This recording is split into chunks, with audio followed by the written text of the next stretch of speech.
All right, it's 6 o'clock. I call this meeting of the Saginaw City Council to order. Please rise for the pledges.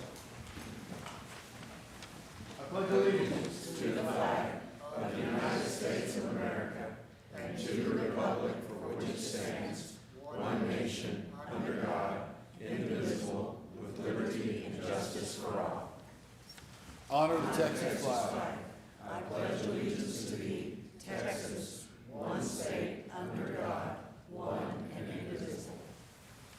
Thank you. Please be seated. One sees the invocation for that, Reverend Ramon Smith, Saginaw United Methodist Church. Welcome, sir. Thank you for having us. Would you please join me for a word of prayer? Gracious and loving God, we pause at the beginning of this meeting to remember that all wisdom, all authority, and all life itself are gifts from you.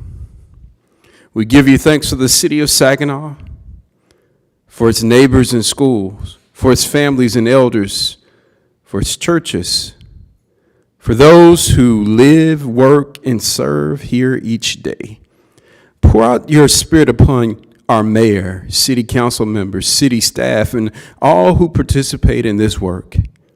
Give them hearts shaped by love, minds open to truth, and wills committed to justice and mercy. We pray that all we do here will lead us to do no harm, to do good, to stay in love with you, as we seek not our own interests, but the flourishing of the whole community. Where there's division, bring understanding. Where there's weariness, bring renewal. Where difficult decisions must be made, grant courage rooted in compassion. May the work of the city council reflect not only what is lawful, but what is right. Not only what is efficient, but what is faithful to the trust placed in them by the people of the city. We entrust this meeting, the life of this community, into your gracious care, O God, believing that you are already at work ahead of us. We offer this prayer in humility and hope in the precious name of our Lord and Savior, Jesus Christ. Let the people of God say, amen. Thank you, Reverend. Appreciate it. Item D is audience participation. That's covered on the agenda, on the screen. If you want to speak on any item that is listed on the agenda, please pick up a form over there by the police chief. Unless we have, we have one public hearing, so I will call folks. You don't need to put in for the public hearing. I'll call for speakers at the appropriate time for that. But all who are here can speak on any item that is on the agenda. Moving forward to the consent agenda, I've had a request to pull 2F. So we will look at 2A, action regarding minutes of December 16th, action regarding ordinance 2026-S01, appointment of municipal court judge. 2C, action regarding Tarrant County hazmat resolution. 2D, action regarding original first responders organization agreement with City of Fort Worth. 2E, action regarding business associate agreement with City of Fort Worth. And 2G, action regarding Independence Day fireworks show. Any questions, comments on those items? If not, I'll entertain a motion. Mayor, I make a motion we approve items 2A, 2B, 2C, 2D, 2E, and 2G of the consent agenda. And I'll second. Valerie, second. Okay.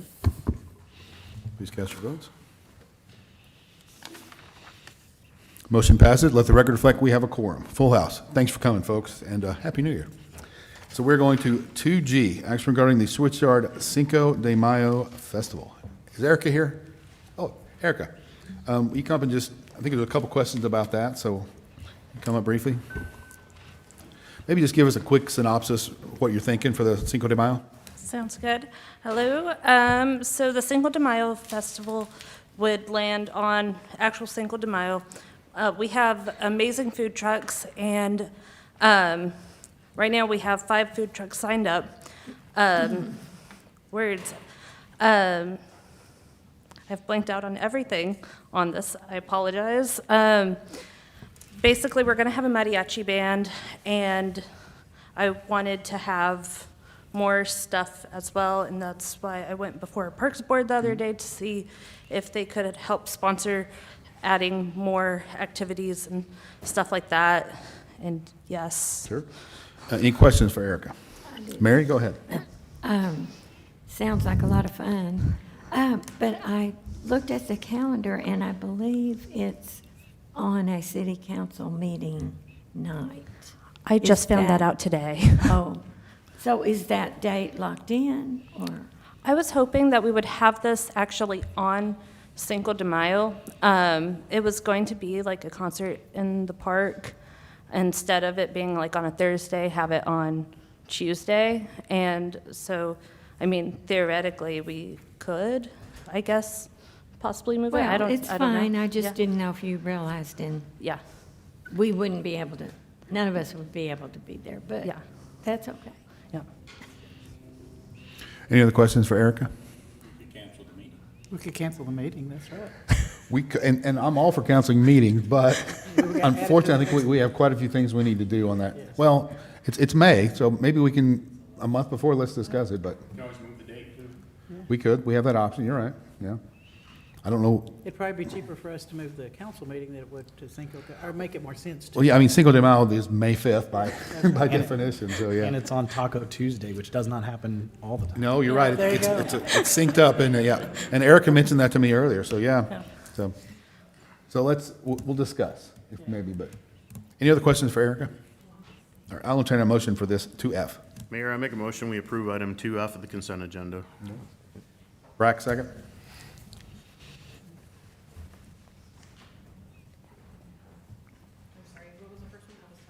Me. What's wrong? Please cast your votes.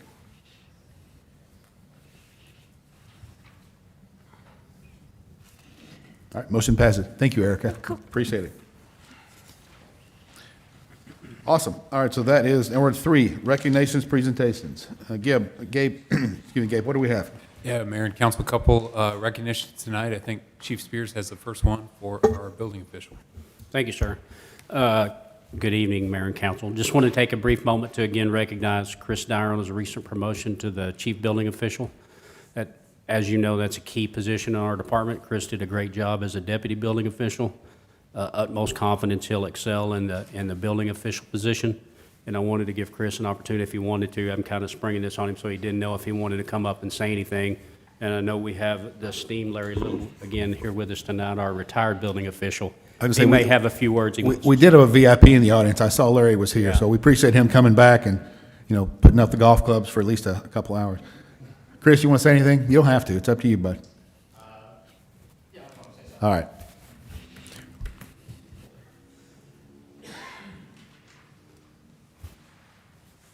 Good evening, Mayor and Council, all the staff, and all the people here tonight. I'm honored to be the next building official, and hopefully that I can supersede all your expectations and have this career for the next 20-plus years that I'm going to be here as it is, so. Well, you're going to Thank try you. to beat him, aren't you? That's a tough one. A lot of shoe to fill there. But, no, thank you for this opportunity. I appreciate that. Congratulations. and Congratulations. Welcome. We look forward to it. Thank you, Chris. All right.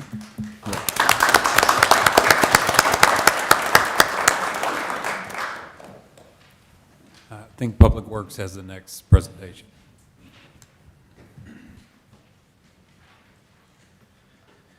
Mayor, Council, good evening. Before we get started, I want to publicly apologize because the employee that we're recognizing tonight thinks he came to speak, potentially. Did not know we were recognizing him tonight, so Bill, I apologize.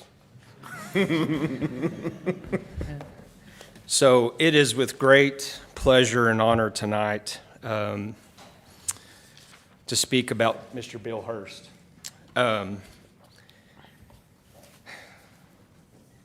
When Bill speaks in a room, we all get silent and we listen. That's the respect he demands in a room. He is one of the most loyal, committed, consistently committed employee. I have to put it in Bill's ear every once in a while, Bill, you might want to take off a day. Relax, get away. He's very committed to what he does. Any project you see around the city, Bill's involved in it. Just recently completed up the Knowles project. It's a beautiful, beautiful project, and that's because of Bill's persistence of staying on the contractors to do what is right. It may not always go as quick as we want it, but that's because Bill holds standards that are above all the rest of the cities around, just being honest. Bill does an amazing job.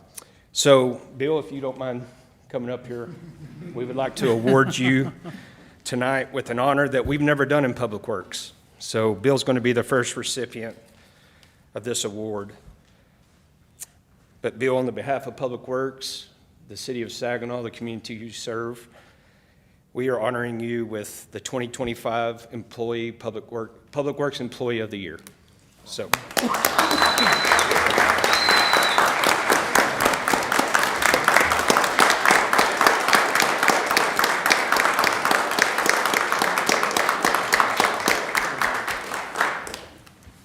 You're more than welcome to speak if you. I don't know that I can. Mayor, council members, my peers here, this is a great, wonderful honor. I didn't see it coming. This is really special. I thank y'all for giving me the opportunity to be here for as long as I have been. But this will be a special place for me. Thank you very much. Thank you. Congratulations. Well deserved. You need a picture. And I can't believe y'all pulled that on Bill. He didn't even know it. Y'all really snuck up on him.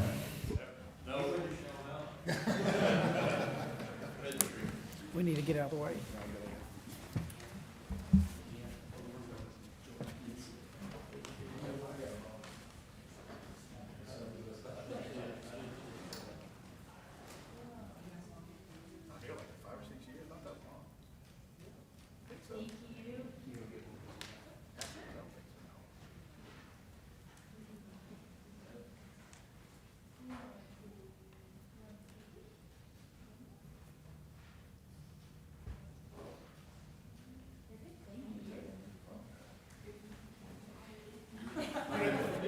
Bill, how long have you been here?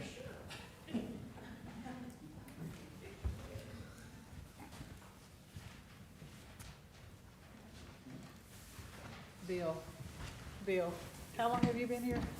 5 years this month. Okay. I thought it was longer than that. Thank you.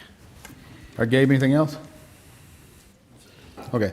All right, we're going to call an audible on 3B and 3C. We're going to move those to below 5, so below 5B. Reason being, we don't need Bren for those two. We need Bren for the others, and I want to send Bren home and not pay him anymore, so we're going to send him home a little early. So we'll do 3B, 3C after we complete all 5, everything in 5. So that means we're going to 4A. So at 6:13, we're in a public hearing. Consideration and action regarding amendment to zoning ordinance Appendix A, zoning section 8.6, subsection D relating to carports.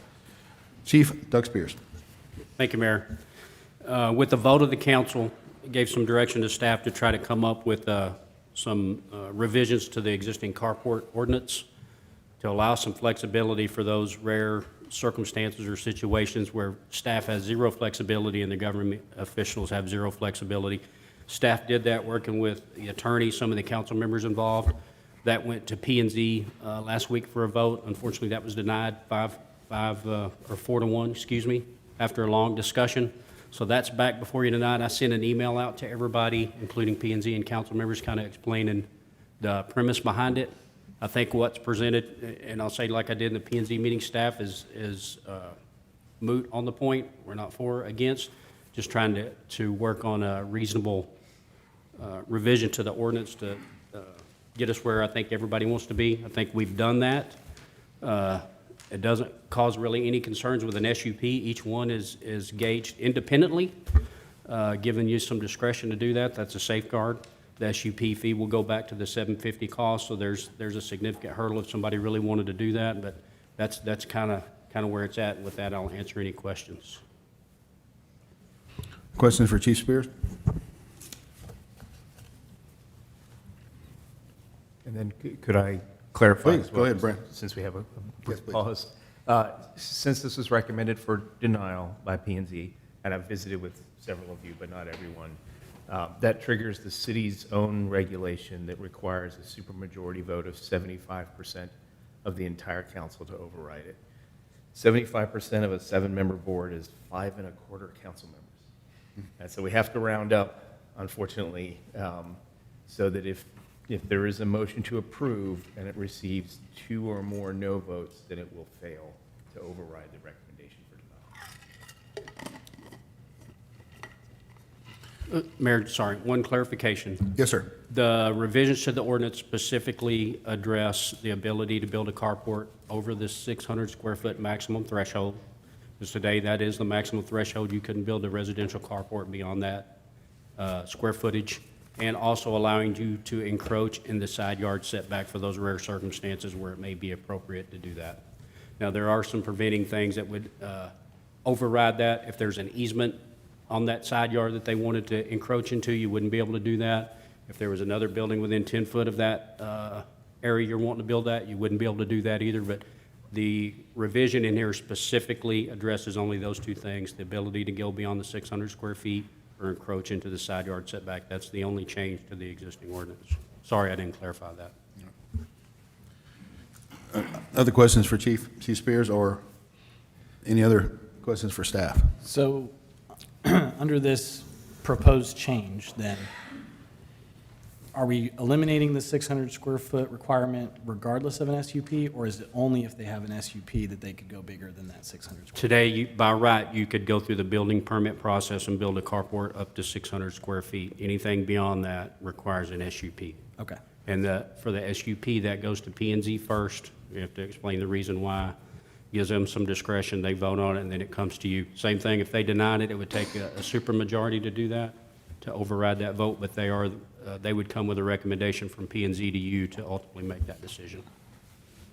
And I would say, in my opinion, it's going to be a rare circumstance when this does happen, but there are some circumstances out there that somebody would probably approach an SUP to be able to do that. And I know one exists today. Council, other questions for staff? I'm going to have probably some questions, but I'd like to hear the citizens. You want to hear that first before you ask your question? Okay. Anybody else have questions before we have listen to comments? Council? Okay.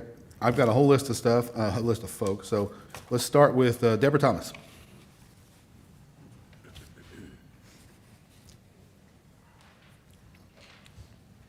Hello. Hello, Mayor and Council. I am back. I'm still against the changes, even with the SUP. I don't think that is in the best interest of the city. At the P&Z meeting, Chief Spears said that there did have to be separation of 10 feet between structures. And the attorney at that meeting explained that if one property owner encroached on that 10 feet separation, it puts more of the burden of that separation on the other property owner. I don't think that's fair. I think it should be down the middle. The previous ordinance, before we started changing it, was a 5-foot setback. They took the 10 feet separation, divided it in half, put each 5 foot on each side. That has changed, which is now the setback according to the zoning. But reasonably speaking, fair to everyone in the city is to have it even between the two properties. And I don't think it's right for one first come, first served to be able to make that encroachment and automatically put the burden on the other property owner. I just don't think there's room for that. There's not a need for that. Thank you. Thank you, Deborah. Next, I have Ann Lawson.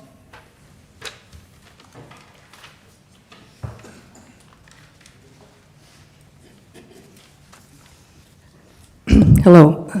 It's a little loud. My name is Ann Lawson. I reside at 1056 Iron Horse Drive, and I appreciate the opportunity that I get to speak with you about the policies that directly impact the citizens of Saginaw. Tonight, I'm asking you to consider these thoughtful modifications to our carport ordinance, changes that maintain safety and aesthetics while giving some homeowners flexibility they need. You are considering updates to carport guidelines regarding size and side yard setback requirements, and we need to strike a balance between reasonable oversight and practical homeowner needs. These proposed changes allows the opportunity to submit a specific use permit for consideration for a homeowner can make to exceed the size and setback requirements in the side yards. Currently, this 600 square feet limit often forces homeowners to compromise on functionality or abandon improvement projects altogether. For example, building a standard carport garage with a covered walkway to their front door can easily exceed 600 square feet at times. Families nowadays usually own larger vehicles. They have trucks and SUVs that require more space to accommodate them safely, and carports may need to be slightly wider than usual to provide space, not only for parking these vehicles, but also to allow comfort exiting and entering their vehicles. By allowing a larger carport, which undergoes considerational review, we empower homeowners to design functional spaces without unnecessary hardships. And if we start imposing rigid limits with carport sizes and what would stop other accessory structures, backyard patios, sheds, patios, whatever, where does this stop? Municipalities need to strike effective balances to ensure safety and aesthetics while offering clarity and flexibility, in my opinion. And these frameworks protect neighborhoods while respecting homeowners' freedom. It is important to note that other ordinances already limit the total covered area on a single-family zone lot, that they can no longer be no more than 50% of the lot size. So this means homeowners already have a cap on how much of their property that can be covered, ensuring that even if they do can build a larger carport, the overall lot coverage remains controlled and compliant. I'm in support of council to introduce provisions for these larger builds and relax setback requirements under these conditional plan reviews, following our established process for exemptions that maintain design standards to preserve the character of the neighborhoods that they go up in. These steps will help us avoid regulatory creep and maintain sensible oversight. And just to close up, I'm just saying balancing permit requirements with homeowner flexibility ensures we protect community standards without creating unnecessary hardships or complexities for our residents.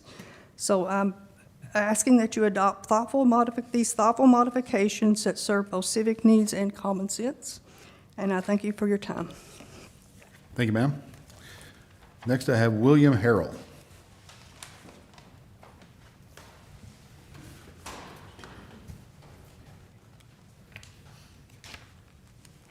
Honorable Mayor and Council, I'd like to take the speech that she just got through doing, Ann, to make that request.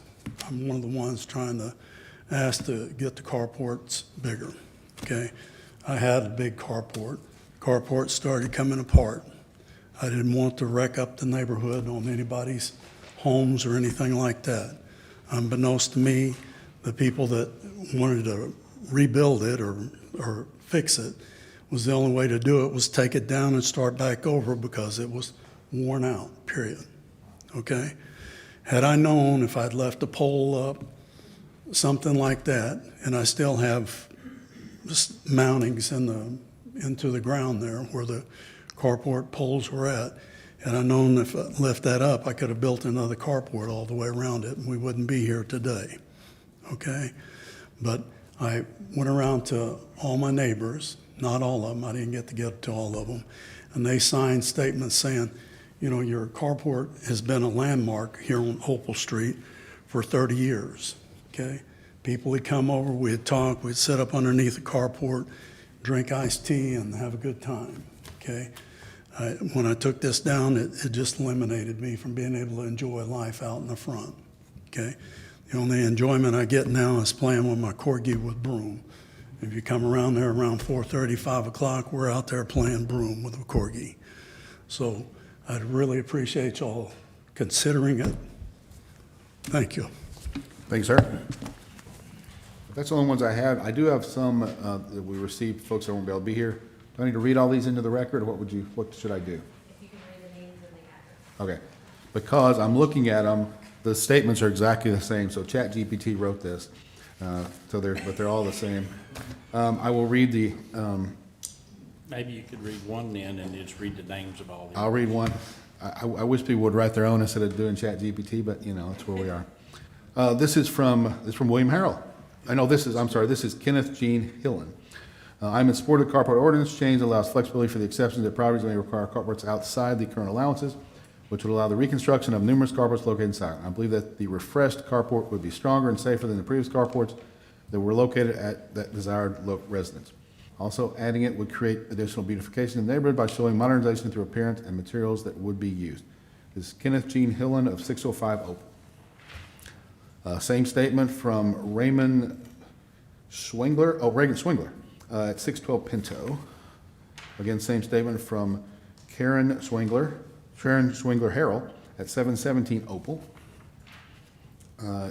Jimmy Wofford, I believe, at 613 Opal. Ben Herman at 800 Opal. Melissa Lenore at 800 Opal. Urban Banda at 618 Pinto. Selena Horta at 617 Pinto. Michael R. Hahn at 709 Opal. Jim Clement at 617 Opal. Frank Plemons at 609 Opal. Miguel Ruiz, maybe? I really can't read it. Miguel at 508 Ruidosa. Whoops.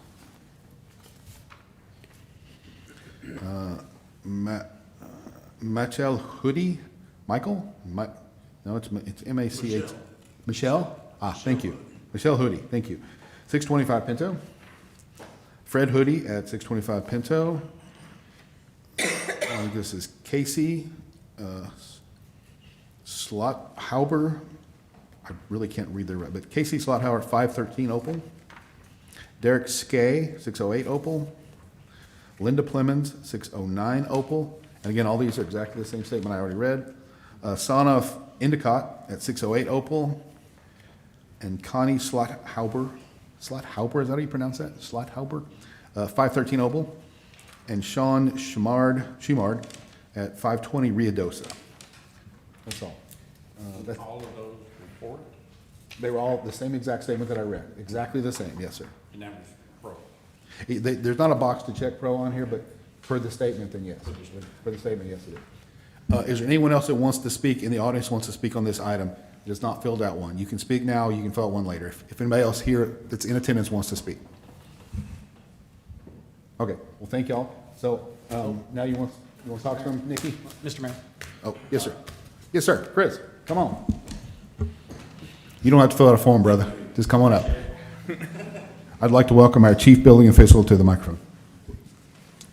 So I just want to, Mayor and Council, I just want to go back on the point that Deborah made, that during that P&Z meeting, we had discussed as far as building that structure. If, let's just hypothetically say you have a 5-foot setback, you would not be able to build that carport up to the property line and then put that 10-foot burden on the neighboring property, because they only have 5 foot. Now, You wouldn't approve the SUP for the neighbor, that's how that would happen. correct, So Yeah. you can do that, that's the mechanism. that they would be able to build all They the way. wouldn't be able to build within 10 foot of the other structure they would have to get an SUP if they went in that encroachment. I guess if they were not within 10 feet, still within their property line, that could be a concern. Even if the neighboring property is 5 foot from the property line? Yeah, if they didn't encroach into the 5 foot, but they were within 10 feet Right, of but that if they're, structure. but if they're Your point built, is accurate. whenever they were platted or plotted, they have a 5-foot build line. Say it was a 50-foot lot, and they did 10% back in the day, back in the 80s, 70s, they did a 10%, right? So if that, I guess for lack of better discussion, say like Bar C subdivision, they're an HOA, I believe, but like the Bar C subdivision, they all have 5-foot side yard setbacks. So if y'all been to the Bar C subdivision, y'all understand what I'm saying. That carport hypothetically would not be able to get built up to the property line without putting the other property in danger of a fire setback. Is that correct? That's correct. Okay.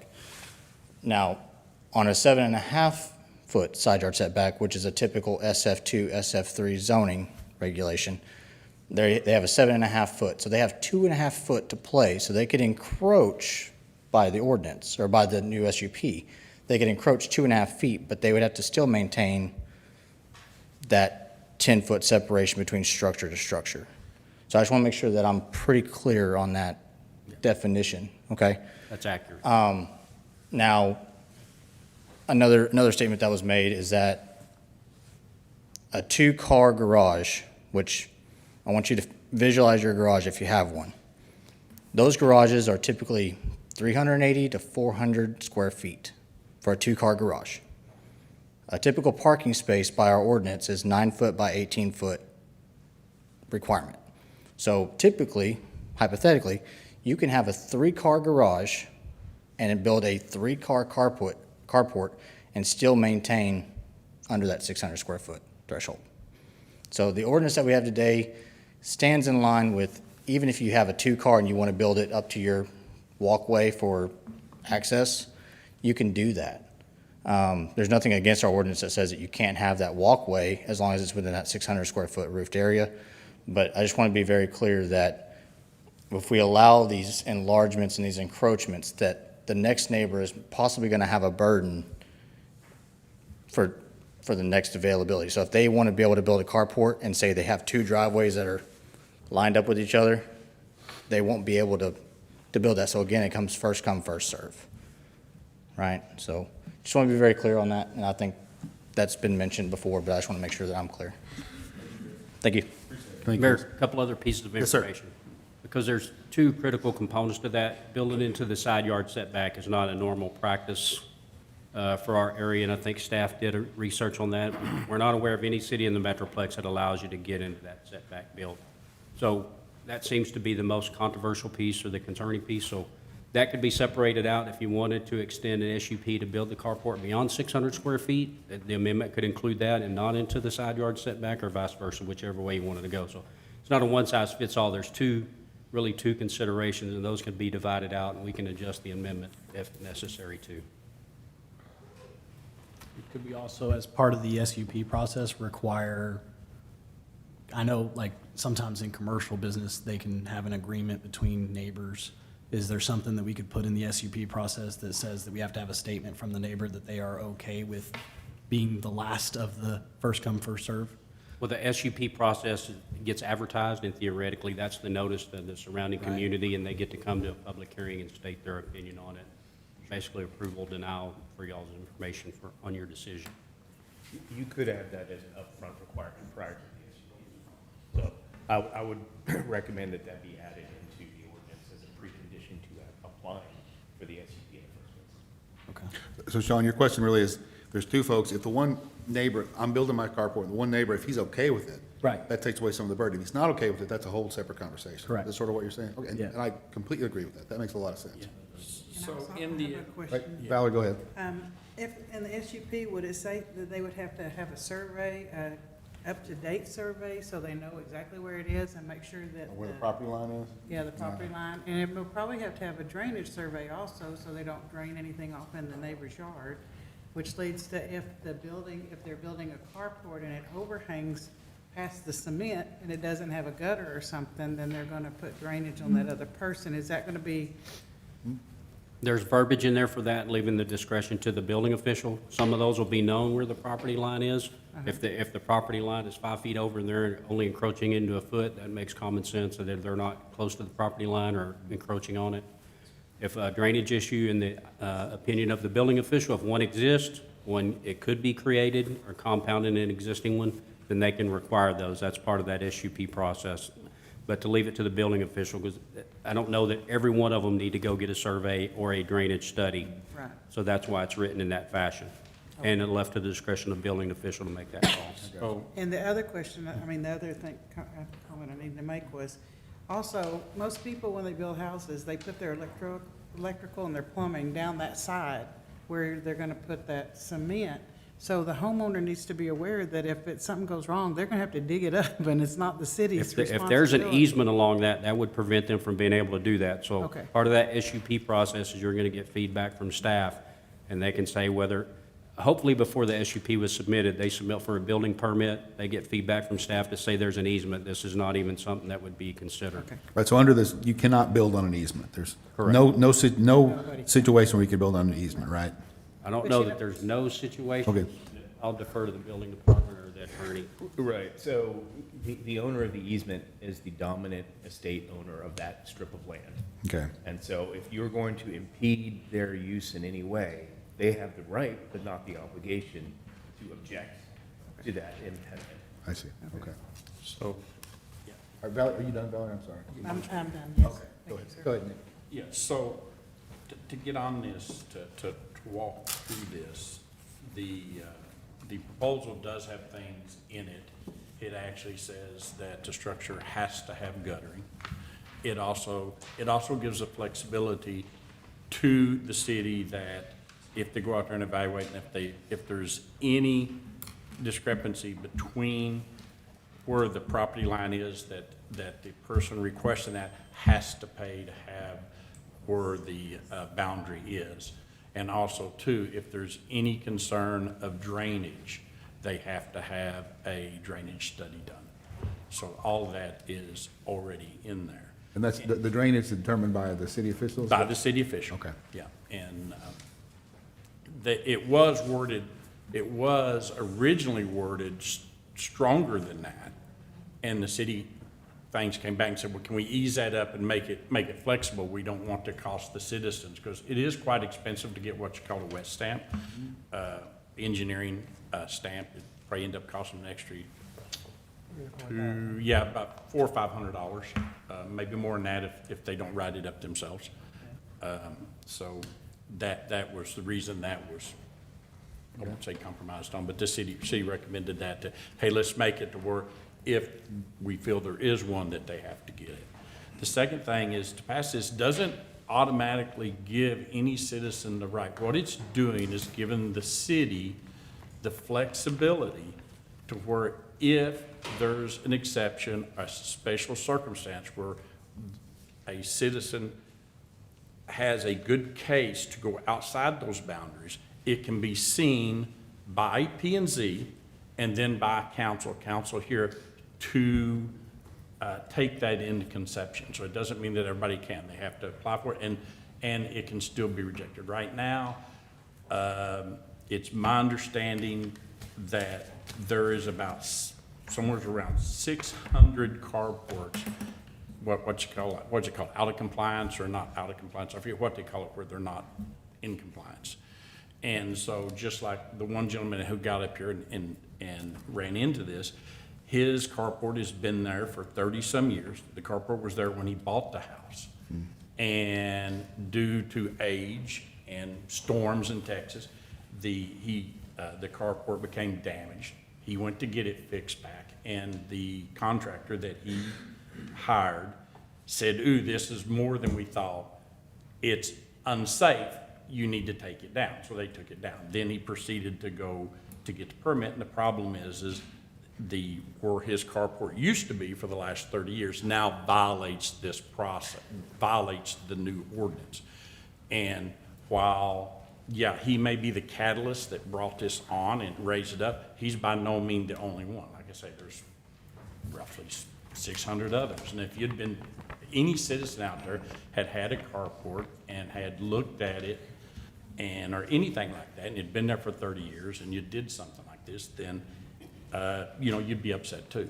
And so to me, this gives the city the flexibility to look at each case on a case-by-case basis and determine whether or not it's the right thing to do for the citizen and for the city of Saginaw.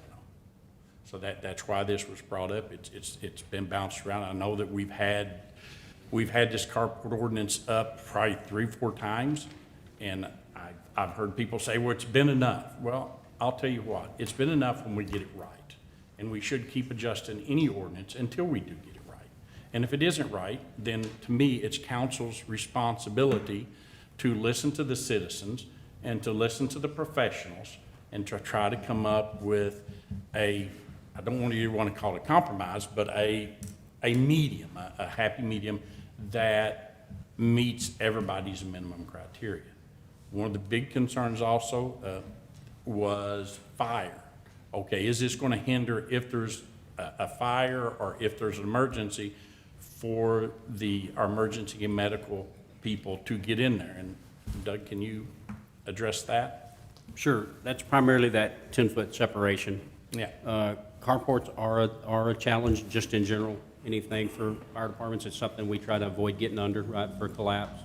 That includes houses and stuff like that too. So if they encroach into the side yard, that sometimes means that we're going to have to go into that carport to access the back of the house. But with 10-foot separation, theoretically, we could go around that in the other person's yard, which we encroach into other people's yards in most emergencies, fighting fires and stuff like that.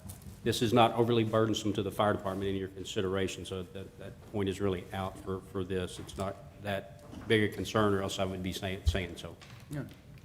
Thank you. So this doesn't give everybody carte blanche to build whatever they want.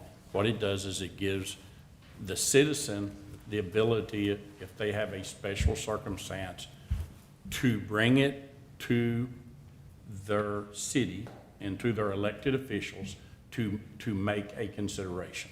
Doesn't even mean that it will pass P&Z, and it definitely doesn't mean that it would pass council. But at least they get to plead their case. And right now, there's no way.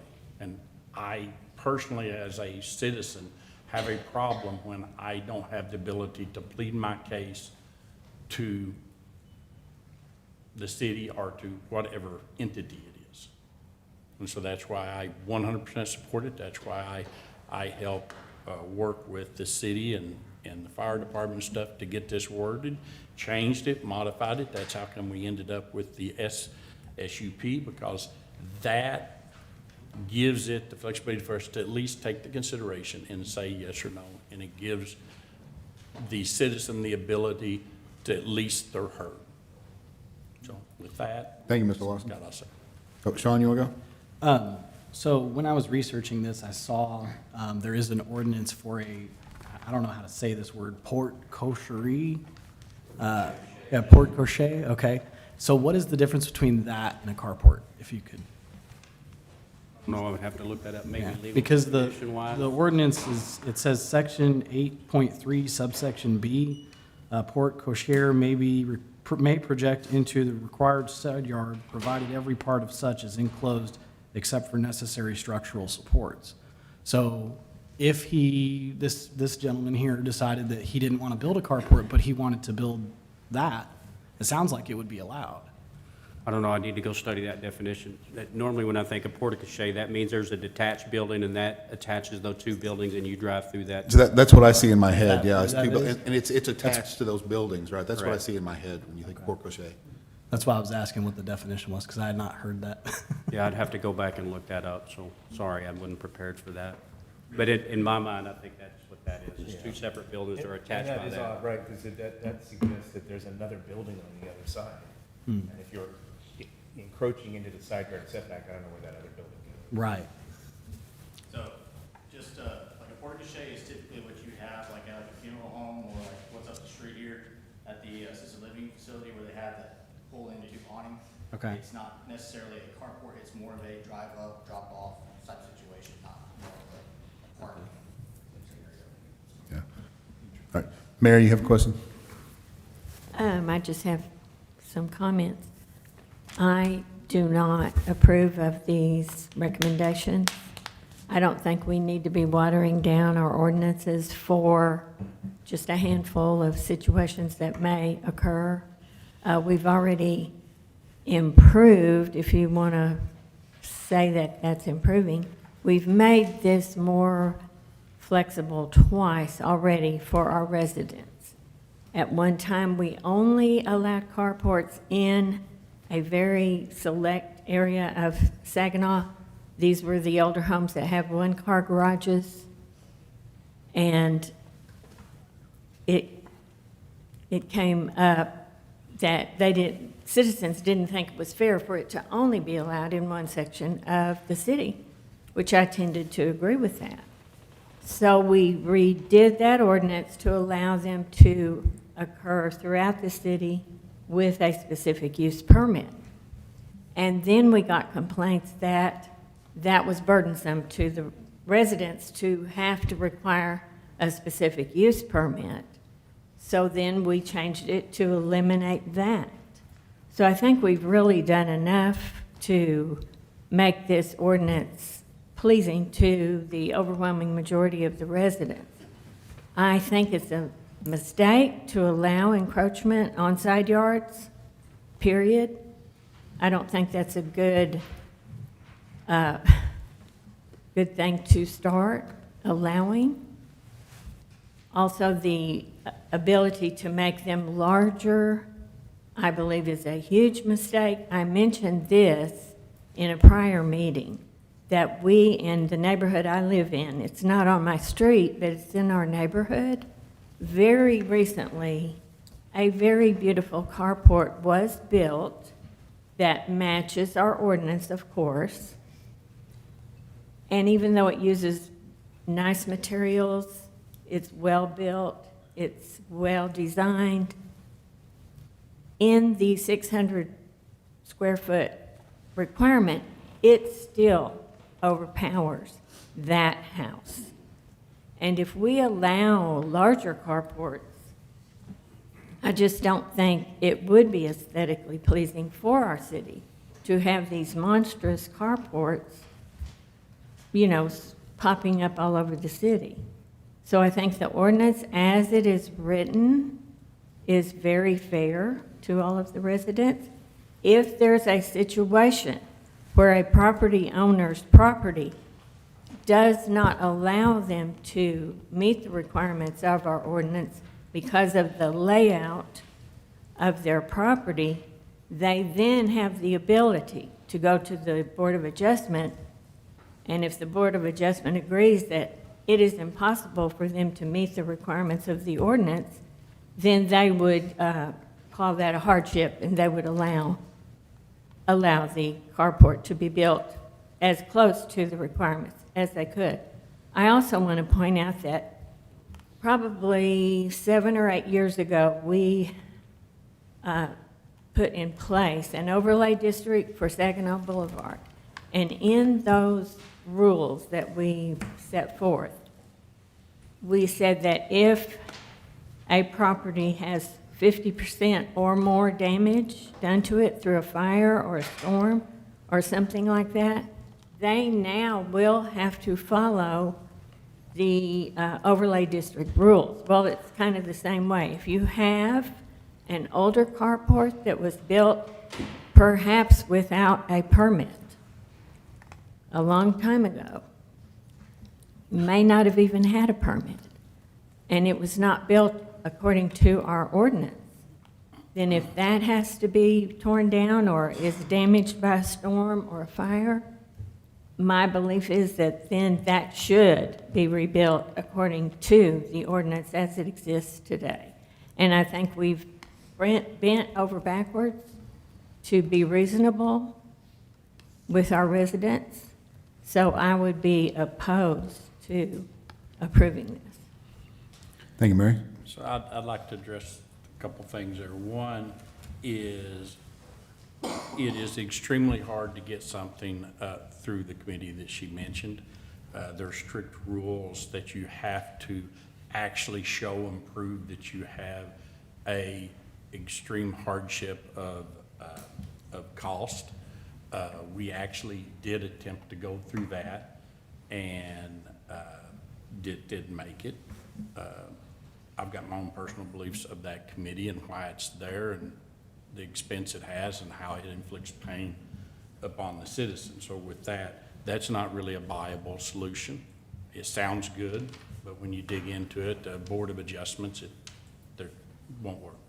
Like I say, they hide behind that you have to prove that you have a extremely monetary fund. They then listen and then they vote, and you don't get no reason why you failed or anything. I like this. The reason I like it going to an SUP, is because every one of us is an elected official. Every one of you all elected us. And you should be able to bring it to me, something like this, to your officials. And, that's it. I lean very libertarian on this stuff, and I think that within reason, the citizens of Saginaw should be able to do with their land as long as it ain't infringing upon a hardship. And an SUP allows that. SUP, when there's an SUP, the reason it's so expensive on the person applying for the SUP is we have to, by law, then send it out to, is it 200 feet? 200 feet. So their neighbors get an actual letter. We also have to post it in the Fort Worth Star Telegram. I think that's what we post in, and to give everybody a chance. So their neighbors actually get an email from the city to say, hey, this guy over here is thinking about doing this. You're his neighbor, his or her neighbor. Do you agree with it? And then when it comes to request, believe me, if the neighbor disagrees with it, it's probably not going to make it through. Okay, so this whole thing of it's not if first come first served. That's not the case. The SUP requires that it go out, that everybody get within 200 feet, so definitely their neighbors get a letter, and it's also published, and anybody in Saginaw can come, just like here, and say, I disagree with this for this reason. Okay, so it isn't the thing of, oh, they're just going to put it in there, and I'm a neighbor, and I'm not going to have any say-so whatsoever. There is checks and balances. And again, to me, this strikes a good balance. And as far as you're right, like I said at the beginning, we have modified it, but it needs to be modified again because it's not conducive to balancing the right balance between the citizens. So with that, All right, Brad Quim, heard from you. What you got? Yeah, so just a quick point of clarification. The 50% coverage rule is not going to, or that's going to be in play regardless. You cannot exceed the 50%, even with an SUP, correct? In this circumstance. A conversation was, actually, I guess, with Larry, I think. But yes, we discussed that, and I just wanted to make sure that that's still in play so that you don't roof the entire front and backyard. Right. Okay. And then I kind of like the idea of if you're going to have an encroachment, before you even apply for that SUP, you have to have the neighbor sign off on it. Mm-hmm. I think that's a good way to not force the homeowner to be out $750 and then find out halfway through the process that, no, this isn't going to go because I don't even agree with this. Whoever makes, if a motion's brought to the table when the mayor calls it, and whoever makes that motion, maybe it's you, I don't know whether you're for it or against it, make that as an amendment. I think that's perfectly acceptable. I did have one Wait, question. Brack, are you done? Yeah. Okay, go ahead. So regarding the parking, when was that implemented? I'm just curious because I'm thinking about like my garage, and the house was built in the 60s, and the washer and dryer's in there, and I know that I had a truck that was a small truck, it was an S10, and it was like 17 and a half feet, and if I parked it in the garage, I would not be able to do laundry. I'd be tossing clothes over the hood. So that 9x18, I don't know when that was put in place, but it's possible that now with today's cars in a residential area that you park 2 under a carport or 3 under a carport, you won't be able to open the doors. I think he was just using that for reference. Sure. The commercial parking Sure. spot, that's the minimum requirement. For a driveway, I think there's some recommended specs, but I don't think there's anything that's hard and fast to tell you how long or how wide it has to be. Right. It's just for everyone's consideration that vehicles nowadays are bigger.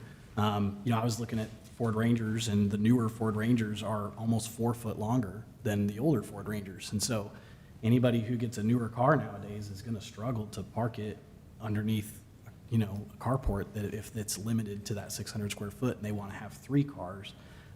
I know I was doing the math, and that 9x18 times 3, it was like 456 feet. But I would imagine that if somebody's going to build a 3-car, they're going to build it a little bit bigger so they have space to get in and out, like Ann was saying, access to get in and out of their car. So I know when I moved here, the neighbor across the street has a huge carport. I think on National Night Out, you guys have all been and seen how big that carport is across the street from me, and it was nice when I moved in.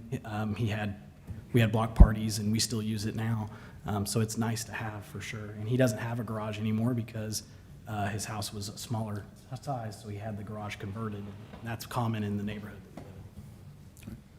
Mayor Pro Tem, we haven't heard from you. What you got? I fully support the SUP. I think the current ordinance is just too strict. I disagree with what Mary said about that one carport that's over there on Greenbrier. I think it actually looks nice. It looks a lot better than the monstrosity metal building they built attached to the house across from it. And I fully support this. I mean, this way we still, if it's something that's not going to be safe, we still have the ability to deny it. Valerie, you have anything else you want to add? No, not really. Okay, thank you, ma'am. Initially, I was not in support of this initially. I'm not for any particular reason. I just had concerns. I like the SUP as a process. I like that as giving an option to folks to look at. So I appreciate the one-off on that. That gives me a lot more comfort. If we add something on this, as you mentioned, to get approval from a neighbor that's affected or impacted, if we add that allowance, I think I'd be able to support it in that case, whatever that wording is. I really leave that to the attorney to make that fine, but in that case, I think I'd be okay with it. I like the guardrails of an SUP. So, anybody else? I want to wrap this up. Anybody else want to speak? All in, all done? Anybody else? Everybody good? Otherwise, staff, we good? Doug, you good? All right, then at 6:56, I take us out of a public hearing. I'll entertain a motion.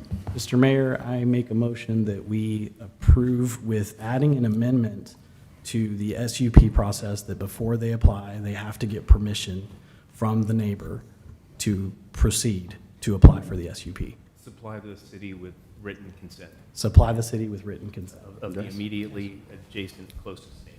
Yes. With the, yes, Okay. with, as council said. Okay. There you Have a second? Nick, second? All right, please cast your votes. All right, 6-1, motion passes. That's a supermajority. All right, let's move forward, folks. Thank you for everybody's hard work on this, too. All right, we are at 5A. Consideration and action regarding resolution 2026-01, calling a general election to elect the offices of City Council Place 4 and City Council Place 6 to be held on May 2nd. City Secretary, Vicki Vega. As you know, it's election season, and in your packet, you would have seen Resolution 2026-01, which is calling the general election. This year, we have two positions that are up for election, Council Place 4 and 6, currently held by Mr. St. Clair and Mrs. Copeland.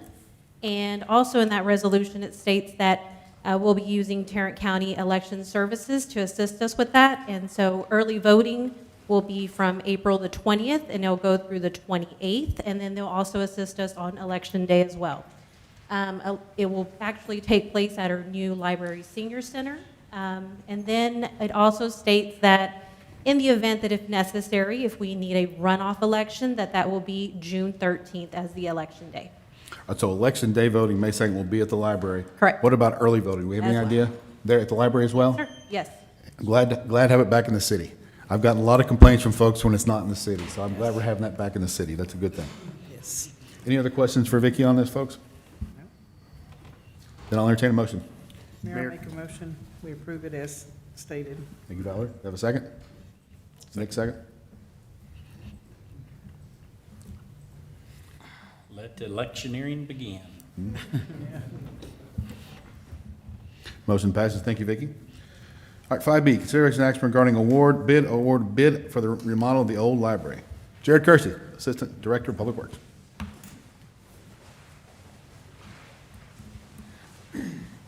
Mayor, Council, good evening. Here tonight on staff recommendation to award a contract to MSF Hospitality for the remodel of the Keeter Building. and the upgrades to City Hall connecting corridor as well. Just to give a little bit of backtrack history, we had 12 total bid proposals come in. MSF Hospitality came in with the best bid to include everything that we were wanting. So we checked all the references. They came back very positive feedback.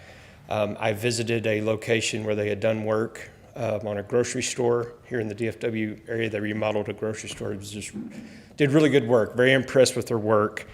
So tonight, like I said, we want to recommend awarding them the contract. This contract is not to exceed $2,573,158.09. The funding for this project will come from the general fund balance at $1,904,136.99 and the enterprise fund at $669,021.10. So I am happy to address any questions that you may have. We also in the audience have Wes and Joe from MSF Hospitality. They're willing to answer any questions you may have as well. Council questions for Jared? When would assuming this passes tonight, how long before y'all can move in? So in their proposal, we hope to sign the contract as soon as possible, but they're projecting to start in February. They did give us a 257-day scheduled project line to finish a little over 9 months, 9.5 months, somewhere in there. So does this just include the remodeling? Are we going to have additional costs for furniture and storage and all that stuff? We may have to buy a few small furniture items. Most everyone in the city already had desks and furnitures, and we decided to go that route, just use what we already had. But it did cover some furnishings. Yes. Mayor and council. Yes, sir.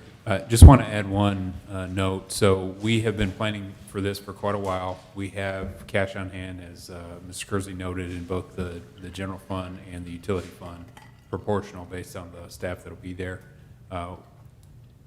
At the conclusion of the project, we'll be above our fund balance minimum, but we're drawing our fund balance down significantly. I think it makes sense given the timeliness and need for the project. We have available funds. As I mentioned, something you might consider, we'll talk in a future item about issuing certificates of obligation. This will greatly reduce our capacity for one-time requests. So if the council desires at some point in the year to issue COs, we could issue a portion to kind of offset and then just hold some cash in the general fund. But again, the bids were competitive. I think how many plan holders did we have? We had more than bidders. It was like 20. Yeah, it was around 17, 18 total. Yeah, so a great response from the market. It appears they check out, and I think we're ready to move forward. Other questions, council? So this project is going to include the Ed Keeter building, a connector, and some of City Hall? Yes, once we connect the two buildings, it will be required to sprinkler this building. So that was a part of the upgrade here to fire sprinkler. Okay, but all of that is included in? Yes, that's all included, yes. That's probably a good thing to do anyhow. Yes. Makes sense. Yeah. Chief agrees. These heated discussions won't set it off now, will it? I said, these heated discussions we have won't set it off now, will it? Any other questions for Jared or the builder? I mean, this is something that's got to be done. I mean, our public works is kind of scattered out. The building they're in over there is pretty rough shape too. We've done our due diligence and, getting bids and stuff. So, yeah, I think it's time to pull the trigger. Any other questions? If not, I'll entertain a motion. Mayor, I make a motion, we approve item 5B for the remodel of the old library. Valerie, second.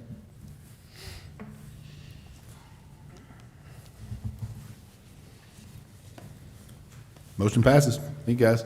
Good luck, guys. Thank you. See you in 257 days. Look forward to it. All right, thank you, guys. That was 9 months from today, right? Tell them they're on the clock. There you go. All right, so we're going to circle back to 3B, the bond workshop. Gabe, how do you want to kick this one off? Yeah, Mayor and Council, found a kind of a pertinent quote, Mark Twain. History doesn't repeat, but it often rhymes. So if you'll remember, a little over 5 years ago, or maybe 6 years ago, in fact, Councilmember St. Clair was on a bond committee. We established a citizen bond committee to look at projects. They made a recommendation to the council, and then COVID hit. So we delayed that bond election until the following year in '21, and then voters approved $67.5 million. We call it the ABCs of Saginaw. And we are, as you all know, well down the road in delivering all those projects on time and within our budget. So 3 years ago, I think we started having this same discussion on projects. We had intended to bring something to voters last year. It was the decision of the council at the time to pause. The specific issue was to take another look at cost estimates for a future animal shelter facility. So we've done that. We engaged a second architect, as you're aware. What I'd like to do, if it's agreeable to you, is maybe start with some of the places where there might be agreement based on my conversations with y'all. So number one, if it's your desire to have a bond election in May, we have to call that election on or before February 13th. Mr. Randy Newsom is the most superstitious person I've ever met. We can't be calling an election on February 13th.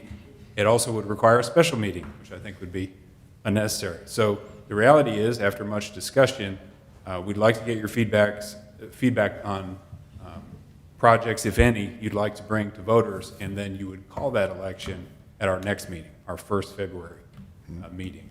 So the only work that's yet to be done is our bond council would draft the language, which is pretty standard. We would plug in the amounts, and the election would be called. It'd be brought to voters in May. All right, so following the timeline, if we decide on what projects and dollar amounts tonight to go on the bond thing, then bond council could do their work between now and then, and that would all be ready for the next meeting in February. Yep. For even order the first meeting in February. Right, we'd have a similar action like you. February 3rd, yeah. That's correct. The similar action would be to call a bond election, and it would have those specific propositions and the amounts. So I'm assuming before we call the bond election, we have to have that wording, the verbiage done by bond council, is that correct? Right. It's fairly generic and simple. Right. Really, the big lift is the dollar amounts. Sure, sure. So we had talked about some public safety related concerns, specifically for the fire department. So we have a ladder truck that's in need of replacement within the next few years. They're very costly pieces of equipment. Both our city and other cities are looking at bond financing to fund these trucks because there's no reasonable way any city can save up within the operating budget each year to make a $2 million purchase. So we sent you the information for $2 million for a ladder truck. The delivery and preparation time is approximately 3 years or a little longer. It takes a long time for these apparatus to be fabricated. We also included, because it's approximately 25 years old now, renovations to Station 2. So Chief Spears outlined a number of repairs just based on its age. I think some bay replacements, roof replacement, some interior work because the facility is about 25 years old. All total, that's approximately $3.5 million. Our last bond election beforehand, the council chose to issue certificates of obligation for public safety, not bring a project to voters. That's how we funded our fire station. I think the rationale was sound, that everybody expects the fire department to show up and police to show up, so it was funded in that manner. That $3.5 million, I've sent you a number of scenarios for debt issuance. That's basically what we would look at. Another issue that's come up in discussions with y'all is the potential availability of land should we pursue a future animal shelter facility. One of the options the first architect, Animal Arts, looked at was building an animal shelter on the existing footprint. So the total Public Works campus is about 5 acres. It's got problems that are common to many places in Saginaw. Drainage, limited parking. We've got a cell phone tower that really impedes buildable space. It's kind of difficult. Because of that, we've identified a potential piece of property and had talks with the owner, Mr. A.G. Hollenstein. So this property is approximately 5 acres. It's at the corner of Minton and Defile Road. And Mr. Hollenstein has indicated to Randy and Lee that he would honor a fair market appraisal that was done over a year ago and agreed upon price. Part of the transaction would be an exchange of city-owned land that he owns everything around it. It's about 1.1 acres on Bailey Boswell frontage. So he really wants that frontage, and then we potentially need some piece of property for a new facility or future facility needs. You remember when we did our last bond, we were in kind of the same exact straits with the fire station. Property owner at the time, Ms. Beerling down McElroy, had a big tract for sale, and she said, hey, the city can have the first right, but I'm not gonna wait. And it was good timing. We were able to purchase that property on the corner of Amber and McElroy because shortly thereafter, the other parcels were sold, which is now the Addition, senior living, and the nursing care facility there at McElroy and Knowles. So a few of you have mentioned to me, could we purchase the property? And then if we need it, we use it. If not, we could sell it on the open market. The answer is yes. The way we would do that is issue COs, purchase the property, then we kind of control our destiny. Again, Mr. Hollenstein has indicated he intends to honor the fair market appraisal from over a year ago, probably until this summer. Randy and Lee have had the discussions with him because from what we understand, he's intending to sell that tract in the near future. So that's where we are.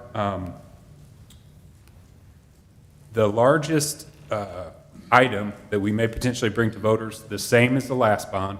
So in 21, we brought approximately $37.5 million to voters to reconstruct 2 streets.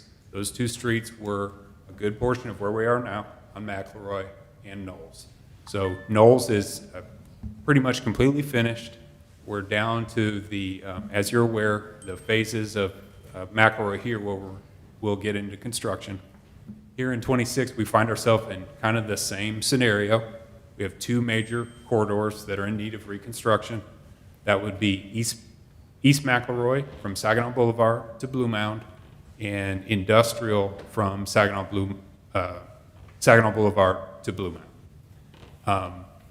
I couldn't tell you when those roadways were constructed, but they are the lowest, I believe they're the 2 lowest pavement condition index streets in our city. And I think when they were built 50 plus years ago, they just weren't designed to handle the volume and the loads of traffic that they handle now. So it's time, they need attention. Y'all get complaints about them as we do. All total, it's approximately $38 million. I got one question from a council member about I believe our next lowest rated street, if we use the pavement condition as our guide, would be Park Center. So Park Center, big wide street, drainage issues because it's flat. We've identified that, and I think in the future we would look to do small sections with street maintenance funds as we can afford it. So a section at a time. This year, we slated with our street maintenance funds to start work on Opal, which I think, does that include water and sewer? That's our SUMP program. SUMP, remind me the acronym, I forget all the time. Street and Utility Maintenance Program. Okay, maintenance program, MP.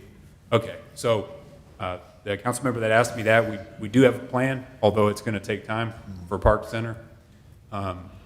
Streets are super expensive, and every city everywhere has street projects to the tunes of millions or tens of millions of dollars. So we don't find ourselves in a situation different than our neighbors in Fort Worth or really anywhere short of, maybe subdivisions that are just built.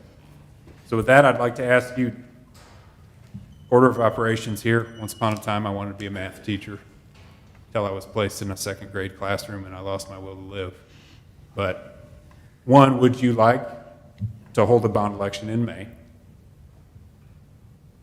That answer is yes. Yes, okay. Two, as we've outlined, and I haven't heard any feedback otherwise, the public safety related issuance for certificates of obligation, if that's agreeable to the council, it's approximately $3.5 million. Chief Spears could give you details if you'd like. I just want to point out that you only had 2 verbal yeses on that.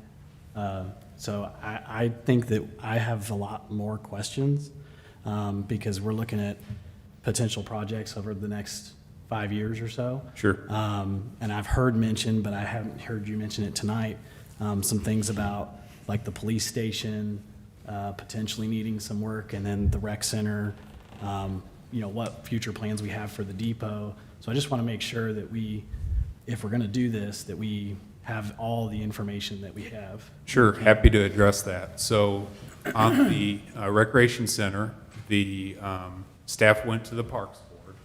The replacement for the roof at the recreation center is between $200,000 and $300,000. Parks Board reviewed that. They're recommending, and will bring at some point, a contract to the city council for action to use existing bond funds from 21 to accomplish that. I wasn't at the meeting. Was there any other commentary on that? You know, I think everybody would recognize that's a, you know, a nice building that the city invested in 20-some years ago. It's aged out and needs major replacement. The police department is a little, based on its age, it's 20-some years old. I know Councilmember Felge had mentioned we need to expand. It was built to have an expansion wing, and Chief Ragsdale reminded me that when it was built, this is far before my time, the thought was to have a combined police and fire complex. So, but it was built with expansion in mind.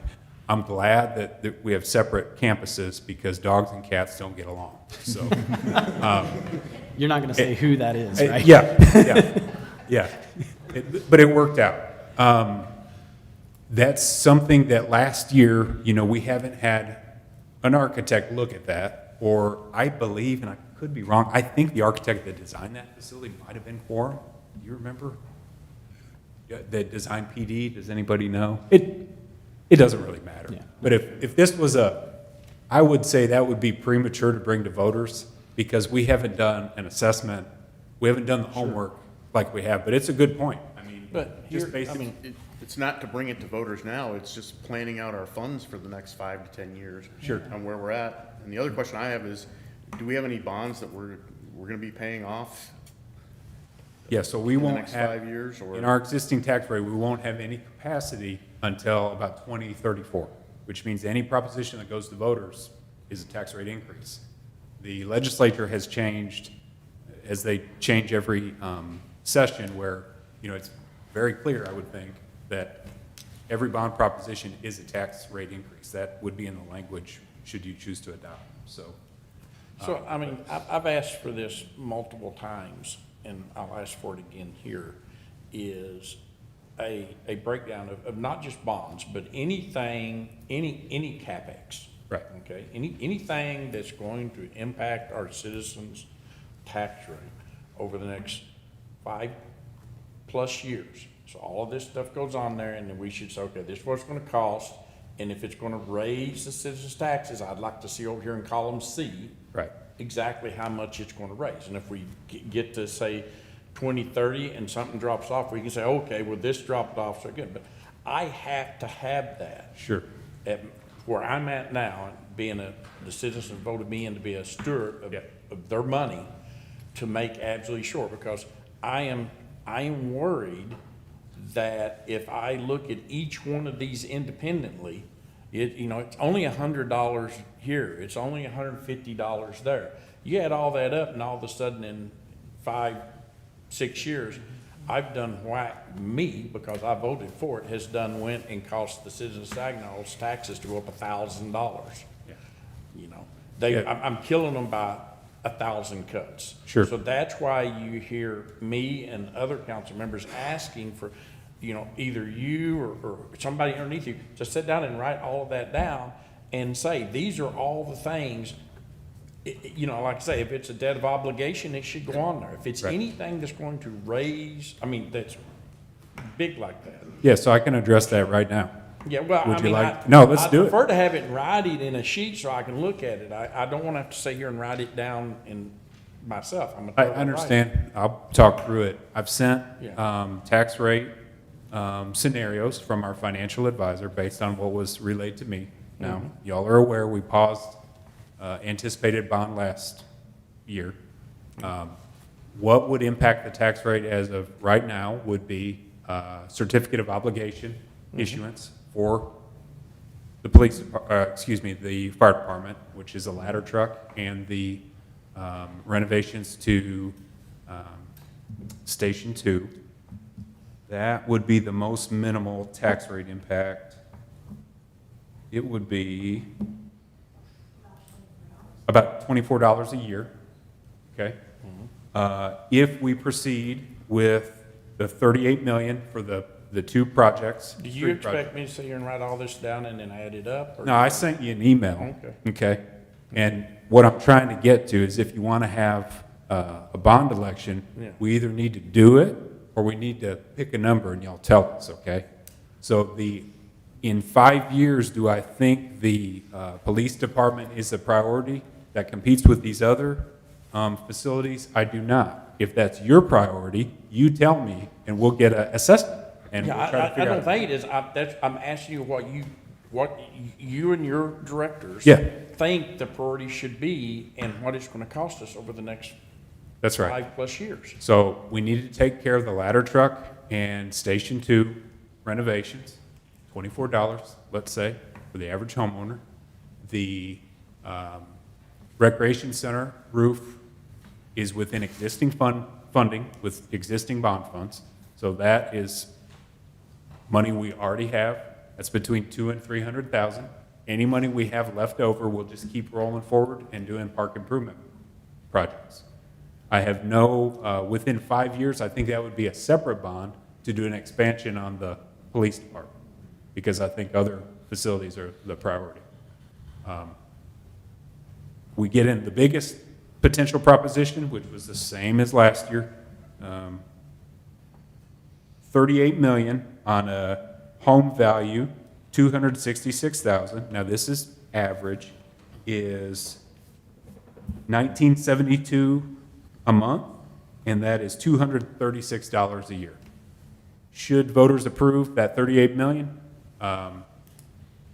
Now, we wouldn't issue all of that at once, right? We issue it in kind of batches when we need it. That's a little under $20 a month. And that's to be clear, that's street project, that's McElroy and That's industrial. East McElroy and industrial. All right, Yep. correct. So that's East Mac and industrial, so that's what would be on that one. That's correct. That's it. And that, for the street projects. So last bond, it was similar in that we had two major street projects, Knowles and West McElroy. That totaled about 37 and a half. So So what about the other phase of West McElroy, between Knowles and Old Decatur? right, now that's a good point. Central Parks, Park Central, and earlier you said we'd pay for that out, that we'd just burn our fund down? Yeah, I think that we would use street maintenance funds, cash flow it as we do over time, just do it in bite-sized sections after Opal is reconstructed. Is that correct? It may be a block at a time, we're not gonna be. And that would be with no impact to the tax rate. Correct. That'd be That's what we're saying with those. The come from the sales tax? Sales tax funded, yeah, Opal and Park Center would be done with no impact to the tax rate. correct. That's our sump program. But East McElroy and industrial would be on the bond election, they would have a tax rate impact that we just mentioned, so. I sort of want to keep it on those real quick, because I think the roads, the streets are so important, and I want to make sure everybody's okay with that, putting that on a bond this spring. McElroy and industrial at roughly $38 million. We've seen the breakdown, and that's, Gabe mentioned the tax rate impact, but I think those two are the two we want to focus on. As Trent said, those are the two worst graded streets in the city. So that's a pretty. So what about West McElroy? Yeah, That and other section? 'Cause The reason why West McElroy is not being designed for construction is the council chose to redirect that bond money to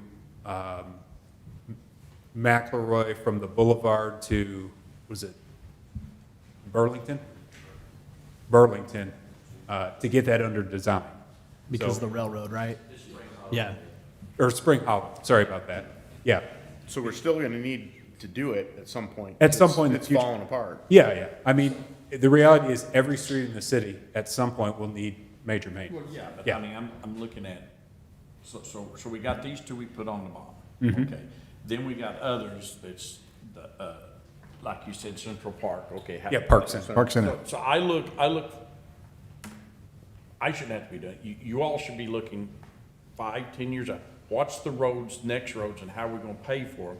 And if we can't pay for them, if we're gonna have to say we don't do another bond, because we got this one, Right. and we're gonna do a debt of obligation, then I wanna know that. I wanna know, okay, in 3 years, we're going to do this one, and we're going, right now, we're expecting to do that as a debt of obligation. Because a debt of obligation, in my mind, looking at numbers, is no different than a bond. It's raising It's the the same. citizens' Yeah. things. I want to calculate that in so I can say here and see. And I absolutely 100% agree with the mayor. Roads are the biggest thing. Yeah, so 5 years is really simple. Let's say we take 38 million for East McElroy and industrial and voters approve. Within 5 years, it'd be our goal to have design and construction completed. And that would be from Saginaw Boulevard to Blue Mound for both streets. And How do then- I get,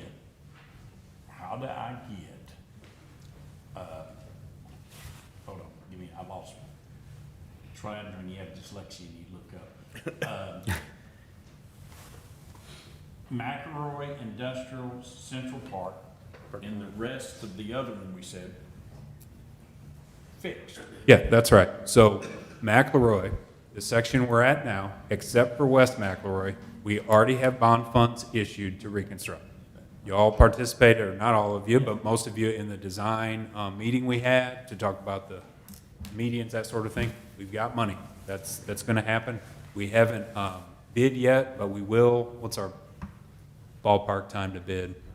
This Or spring. advertise? This spring. So we're going to advertise this spring. That's already in the tax rate from our 21 bond to reconstruct McElroy. Knowles to the boulevard. The council chose to redirect money from West McElroy because East McElroy from the boulevard to Spring Hollow is terrible. It's really bad. It was the right thing to do, right? I completely agree. The other rub there, to move that up a year, is the approval process with the railroads and TxDOT is, I think we're looking, was it 3 years? 2 to 3 years to get through review. And that's not, we're on their schedule, much like the bridge was delayed because of, external to the city. So McElroy and design, we already have the money. If voters approve, we would have design and construction for the rest of McElroy to Blue Mound, as well as industrial. One thing I didn't mention, street projects anger and infuriate people, including Councilmember St. Clair, but I hear on Blue Mound at Fuel City is terrible. Thankfully, that's not a city project, it's a TxDOT project, but that has begun, I think it's 400 feet, is it 400 feet from? 600, yeah. 600 feet. 600 So to the that's west. under construction now from Blue Mound to the west. So if we take a bond, voters approve, we would reconstruct the balance. The good news with East McElroy, I didn't mention this, but I've mentioned this in the past, is that from Spring Hollow back to Blue Mound is all within the boundaries of the TERS. So that is money we could use to pay bonds that would not impact the tax rate. As the TERS grows in value, and it is, that could be money we don't, there'd be no tax rate impact. The other projects that are part of the SUMP program, again, 5 years, we're looking at 2 multiple fiscal year phases of OPAL. Is that, Trent, is that Opal is 2 or 3 years? 2. 2 years.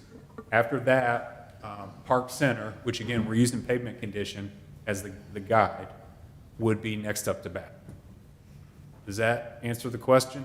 After that, we would probably do, well, actually, we'll have our pavement condition assessment done probably in the next few months. We'll kind of know where we are, and that may, it's not going to change the worst. They're still going to be I mean, terrible. that sounds to me like plenty of 5 years' worth of work. It's, yeah. Maybe more, but. Yeah, what I want to, my big thing is make sure that I'm trying to remember back to the last time I thought we had 3 big roads that were listed as critical.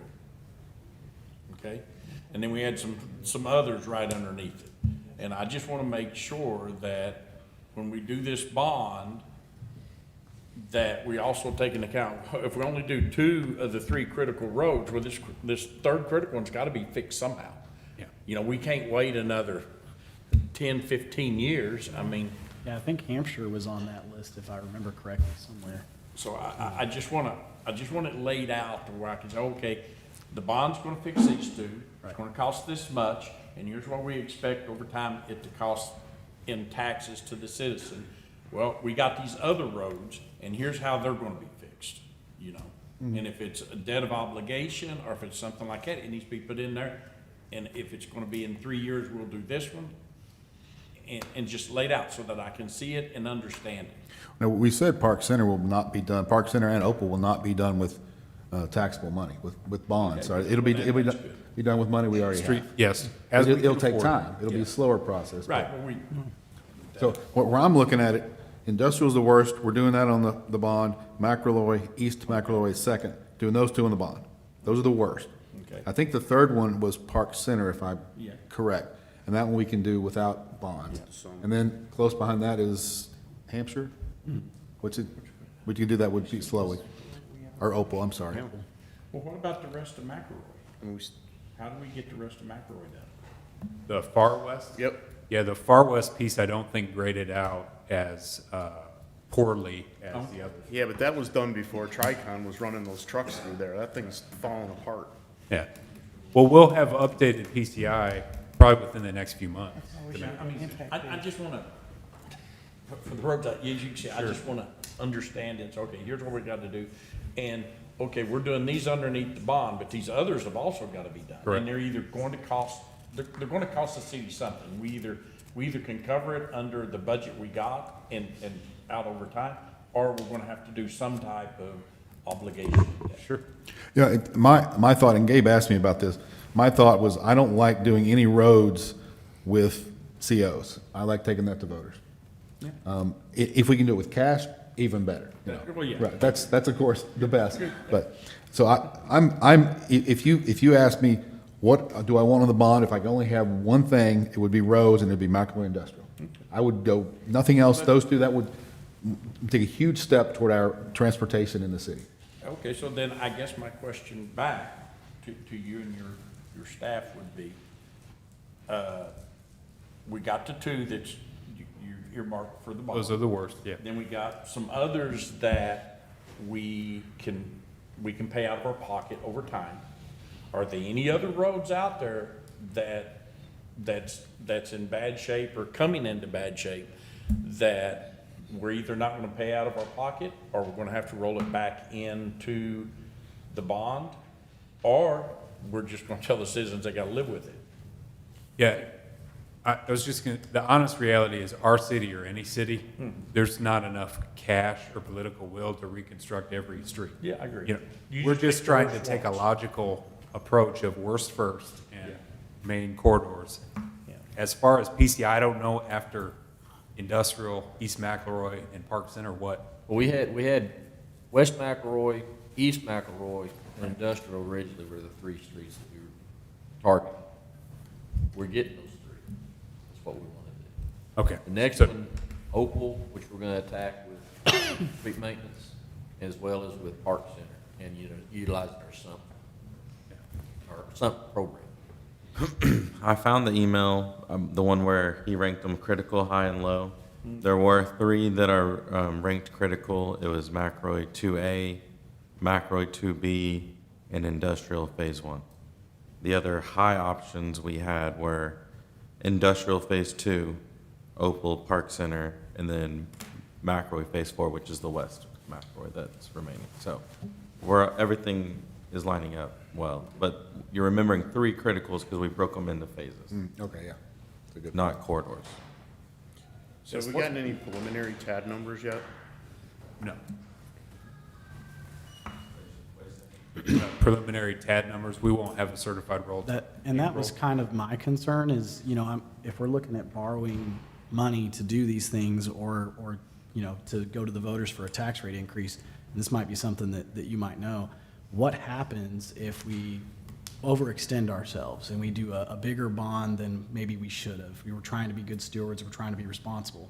We do a bigger bond than, well, we couldn't see it coming, and then all of a sudden, a big sales tax contributor leaves, or TAD rolls come in and they're a lot lower than they used to be, or the state government says, oh, we're not doing property tax anymore, and now it's a whole different entity.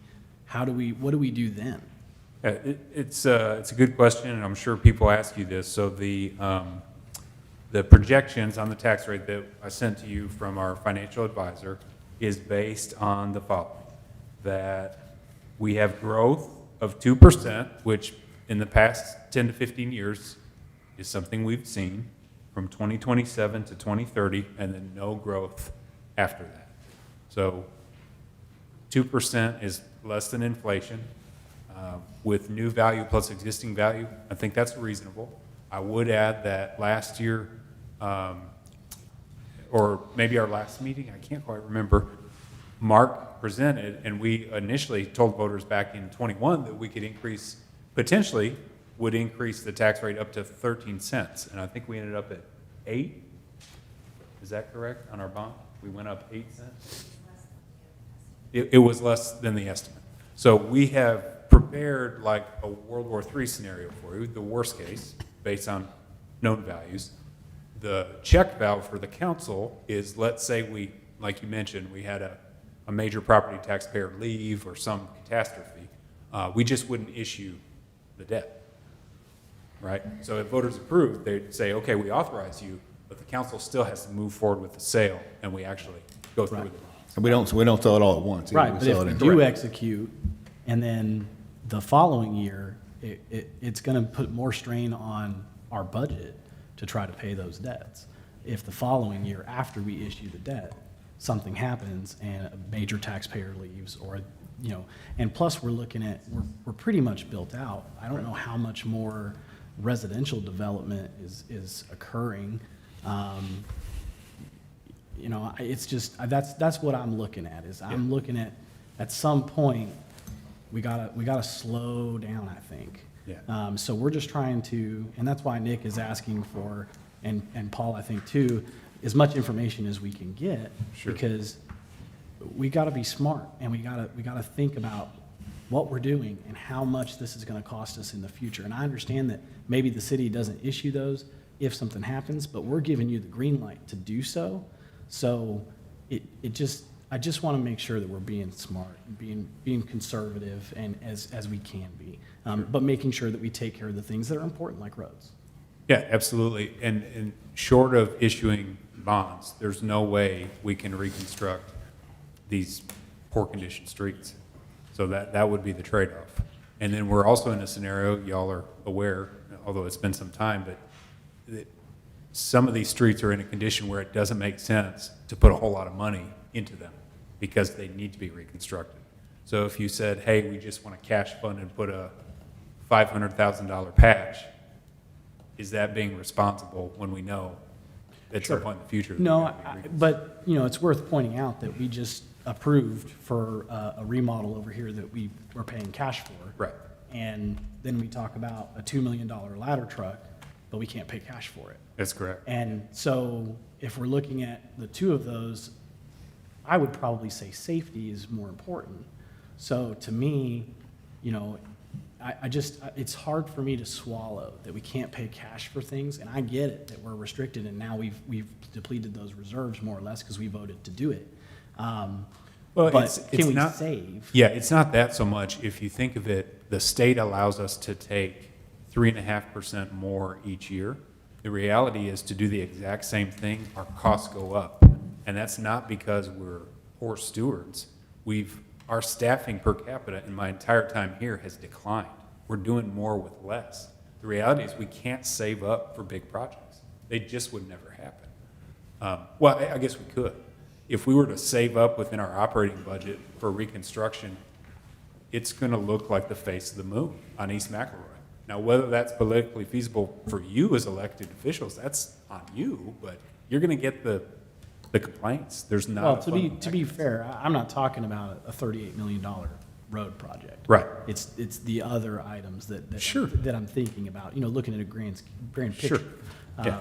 You know, and we talk about staffing, and, you know, I know the police department has said that they could use with more staffing, every department could use with more staffing. Right, but that's not something we Sure. use. No. Bond funding. I understand. Yeah. But it's the whole picture. That all puts a constraint on our budget, our operating budget every year.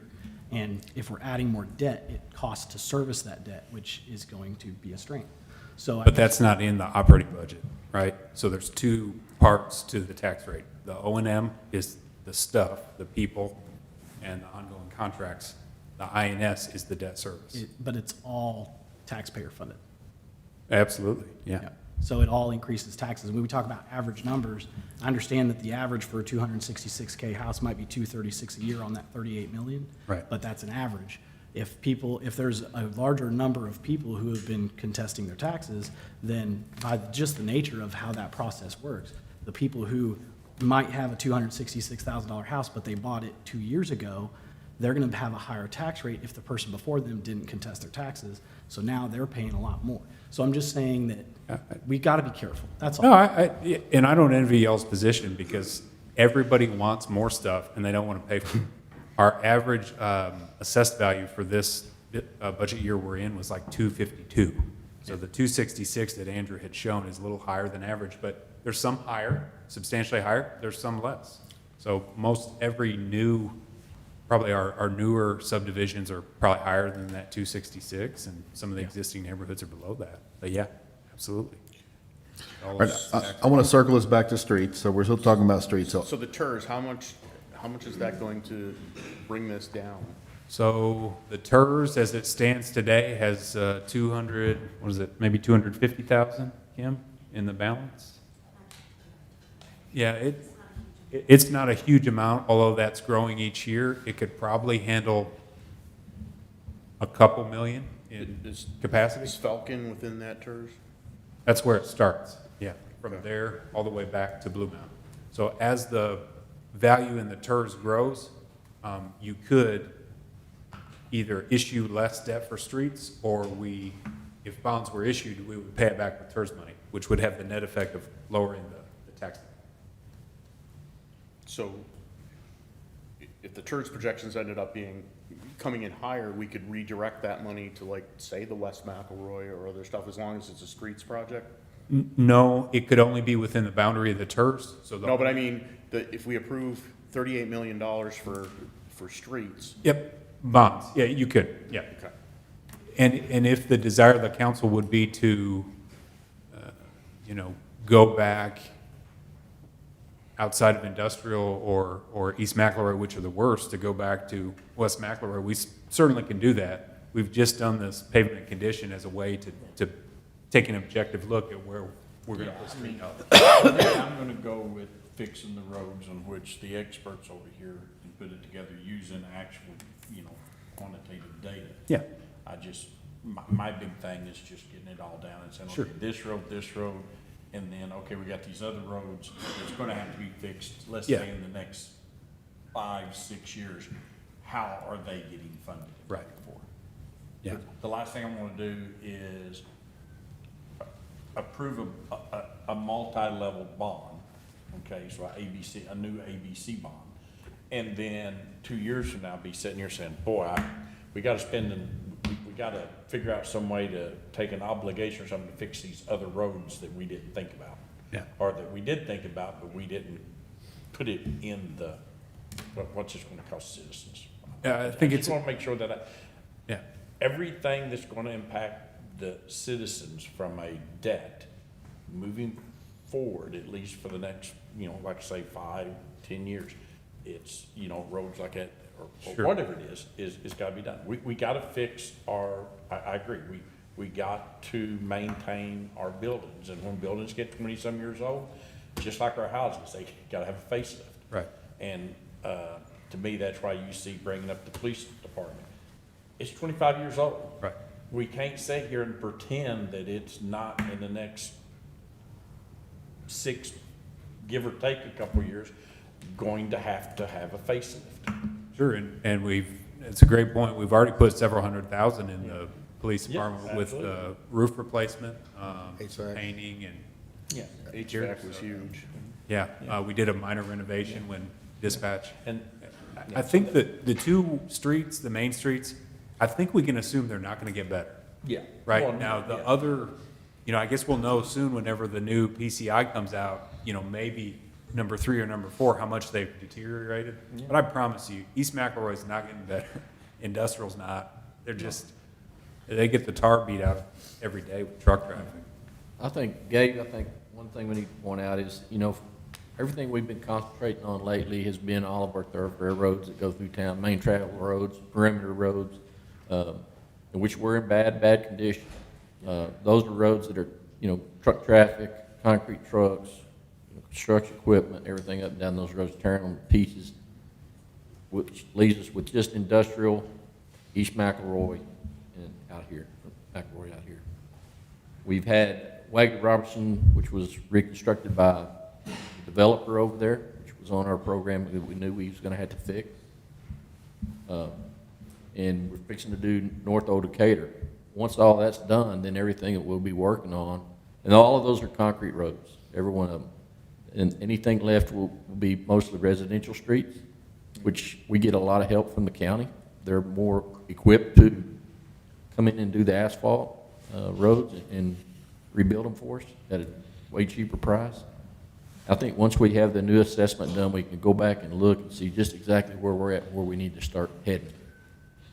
So the corner of Woodcrest and McElroy, it's destroyed.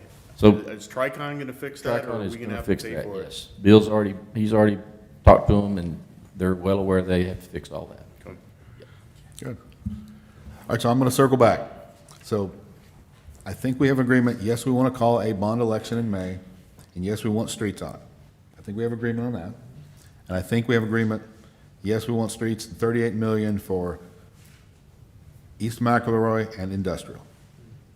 Is everybody okay with that? Anybody not okay with that $38 million being on a bond election in May to fix the phases of McElroy we talked about and industrial? Okay. Thumbs up. That's 38 million. Great. And honestly, if you told me that's all I could spend, I would be happy with that, because I think that's the worst thing we have, those roads. That's the biggest complaint I get is streets. Absolutely. Well, traffic, but streets. And those two are terrible, and we have objective data showing that. So the other stuff we talked about can be done slowly over time with cash. So I like that too. Okay, any other comments on streets before we move on? Comments, concerns on streets? I think we're good on streets. Okay. The other two options we have from the bond committee for the bond election are parks and then facility being an animal shelter. I want to go to parks next. So in the last bond election, if memory serves me, we put $4 million for parks. Is that correct? It's $4 million. Thank you, Brack. So $4 million, and with that, we've done a lot. We've actually done a lot. And as you mentioned, they still have a little money left over to do some things. The Parks Board has been very good with that money. I like how that turned out. I would love to put another 4, 5, 6 million, I don't know, whatever's appropriate on this bond election as well, to start taking small bites of our parks over town. What does the council feel about that? What parks specifically? So I'm going off of the, just as a discussion point, y'all could decide whatever you like, but the recommendation from the bond committee, which went through the Parks Board ranking, was William Houston would receive attention next. That could be a baseball field and parking or a playground replacement at William Houston. If I can back up, and maybe a council member St. Clair can help me. So with our $4 million, we have replaced, we've expanded at the Switchyard, parking and pavilions. We have replaced the 2 playgrounds at Highland Station Park. believe we used some bond funds to do the bridge. Yep. Connector to Topeka, or whatever that street was. It's not a bridge. It's not a bridge. Yeah. Sorry. Water crossing. Amen. Water crossing. I remember whenever we did our little ribbon cutting, if you remember, it was kind of warm and we had popsicles. My youngest was like coated. My wife was really upset. That was kind of fun. Most recently, we finished Opal Joe Jennings. It's open and seeing a lot of traction. We're within a month or so of Schwingler. The Parks Board has indicated they want to use some money left for a rec center roof replacement. We should have a little bit after that, and maybe Randy knows what the Park Board. We also did the new lighting at the ball field. Oh, that's right, new lighting. Did we do stanchions to expand the switch yard? Did we do additional ones of those? I thought at one point we had looked at that too. And We haven't, you're talking about the electrical. Yeah, the water and electrical. That's what we're looking at, is still doing those Okay, as well. yeah. And then the playground on By the dog park? the dog park. Yeah. And the mobile restroom. Oh, that's right. Mobile restroom, yeah, that's right, the mobile restroom and the storage facility that's gonna be put down at the switch yard. I absolutely support rolling in, an amount, 4, 5, 6 million to increase to parks. But I will say that I would require some better details on what we're going to spend. I think we did a good job, but I want some hard stuff. I've got a question on that. As far as specifics for the bond, can we just say, and I don't know the answer to this, can we say, X million dollars for parks and let the Parks Board sort of break that up, or do we need to put more specifics in the language of the bond? Yeah. That's my question. The way we did it last time was kind of a blanket amount, do the most with that 4 million. We could do it the same, or you could say, depending on the dollar amount, William Houston is probably next up to bat, in addition to I think we've got the playgrounds at Willow Creek, the smaller ones. And also all of our playground replacements, as you're aware, would include accessible surfacing, the rubberized surfacing. And covers? And shade strips. Shades, which we hadn't done. Everyone to a T has appreciated it, and I think that's the standard going. No, that's a good idea. Yeah. So I heard a lot of comments on the last bond of, okay, we've got this money, what's it gonna be used for? And I do think we need to at least roughly break it down with it. And the other thing we gotta consider is, we've got that money, that land over in Belt Mill. What are we gonna do with it? We're gonna put soccer fields in, playgrounds, whatever, but that's something we gotta look at. Because that area is developing out now. I think we need to figure what the old right now, get it fixed up. What was that? Valerie, I couldn't hear you. Valerie, I'm sorry. I couldn't hear you. What'd you say? I think we ought to finish up what we're doing with before we build the great big new one in Belt Mill. And I think that was the general consensus of the Parks Board, to rehab or renovate the existing before a new park, but we could do anything.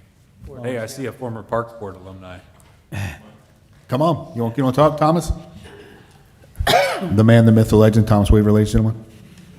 No. Ladies and gentlemen, thank you for allowing me to speak. I don't have anything prepared, so this will either go great or be a disaster. We'll find out together. Little background, yes, I was previously on the Parks Board. I am not currently, so I'm not speaking on their behalf at all or anything that they are planning. I also served on the bond committee last year to these things. And so to Nikki and Paul's points about wanting more information and what are we doing, I would just encourage everybody and remind you that, whenever we had the council and board meeting of the minds to kind of go over the master plan is where we start and it's where we finish, right, with all of these projects.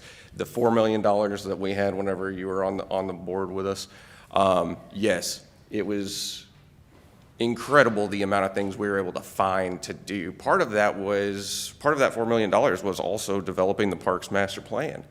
So if you're going to take $4 million, last bond, $5 million this time, if you're looking ahead, I think something like that as opposed to roads, because roads, to the roads portion, if I can speak a little bit on that, we got far enough down the line of the ones that need immediate attention. You start getting into ones that have problems, but they don't need the immediate attention. They don't need the bond money right now and be hard to justify. right? But the parks, we got a plan. Now, it's all in the plan, but it's not all going to be done immediately. So you start looking at where do we want, right, with those. So just a reminder on that. And if you have any questions before I sit back down that you think I might be helpful for, go ahead. We do miss you on the Parks Board, by the way, so just FYI. Thank you. No, but that's a great point about the master plan for the park. That's why we did it, right? That's why we spent the money and did it. We spent money from the last bond to have a plan so that whenever we do have bonds or whenever the city staff has to go get grants that can be used for park development, that we have it, because those grants are also very dependent on where does this fit in your master plan. So I think it would be helpful if we do put this out to a bond, is get a really good summary of what we did with that $4 million so people know that we're frugal with it and we got our bang for our buck. Absolutely. And I think it was one of the concerns was, there was the mention of a ball field at William Houston, and I know that cost had been compared to some construction costs of other ball fields in the area, and so people were concerned about how much that would cost, and so that's I think why the concern about just giving a carte blanche number, just a flat number of spend it as you would like, as you would please. So I think we're just cautious of that. So what I would say, and I may ask Thomas while he's here, is William Houston Park, a baseball field, that would be brand new. It may be easiest to show and tell residents that we finish out playgrounds, because those are pretty simple. We would still have two at Willow Creek Park, the smaller ones, the one by the basketball and then the one by the ball field. Yes, we'd have one in Highland Station. There's a small little Sagewood.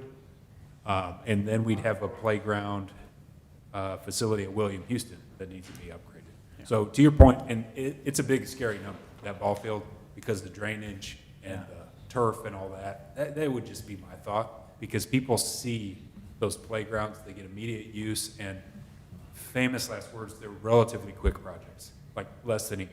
Yeah. So just a To the best of my memory, the biggest obstacle with William Houston Park was the fact that the land there is it's like your yard, like my yard, right? You can put Band-Aids on them and they're never really gonna have a wound that heals, because it needs to be really done. And whether it's a baseball field that's there or whether it's just redone to be a usable park that doesn't twist ankles, right? Regardless of what it ends up being, the biggest part of it is getting it completely, just how many, we're talking 18 inches, 24 inches? Soil amendment.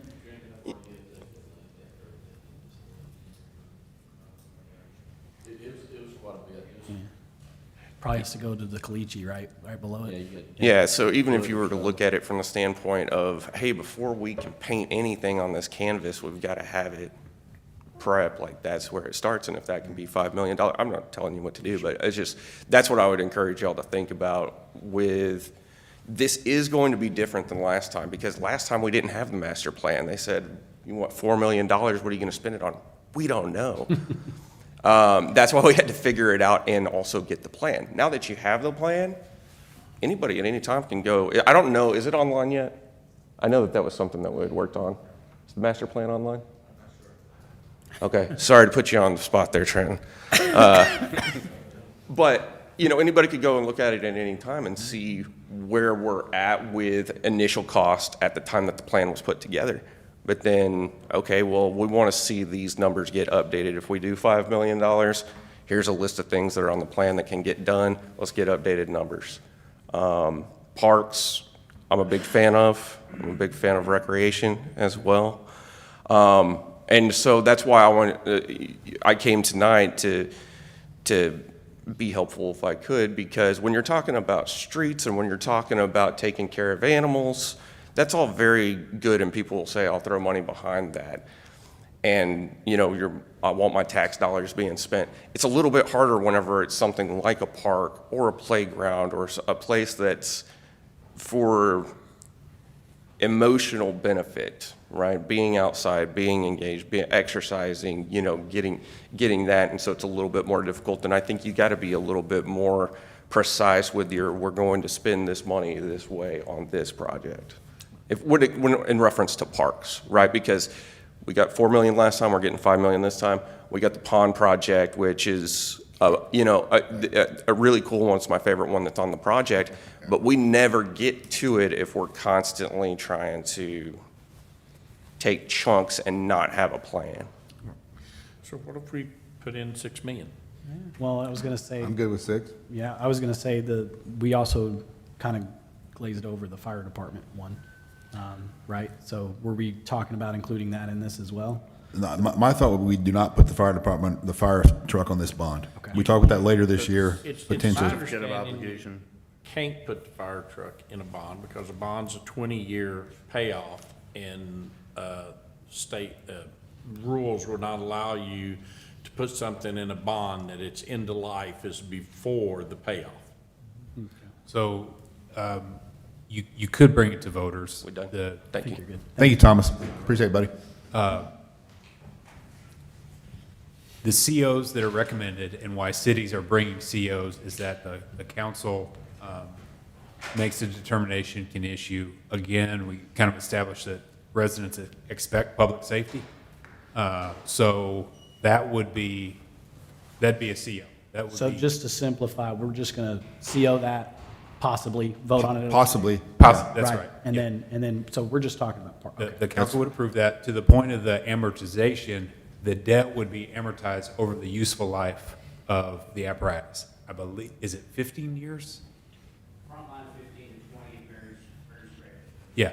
So Andrew, when he did the tax rate impact, it's based on the useful life of the asset. Yeah. Okay, so then yes, 6. Brack, what do you think? Before, and I'll start by saying I'm not against 6 million, but I would like for us to approach it just a little bit differently. I would like for us to get a list of projects from the park board of what their recommendation is and kind of let them sort of guide the ship on the total amount. That way we can write it into the language. The Parks Board looks at it, they go, these are the projects that we have as the priority. Or if we want to go off of what they recommended to the bond committee, put it together that way, instead of us coming up with a number and saying, okay, we're going to throw 6 million at I mean, this. they could easily come up with stuff for more than that, but I'm thinking, if we give them 6 million, okay, prioritize what you want from the list, from the parks plan, what you want to do with the $6 million. I just want to make sure that we're not just, okay, 6 million, yeah, parks can definitely use that amount, but is the difference between 5 and 6 million significant enough to make sure that we're getting the projects that are the priority taken care of? Or will 5 million take care of those priority projects and the 6 million is more fluff? I think we need to be cautious about going after any fluff right now.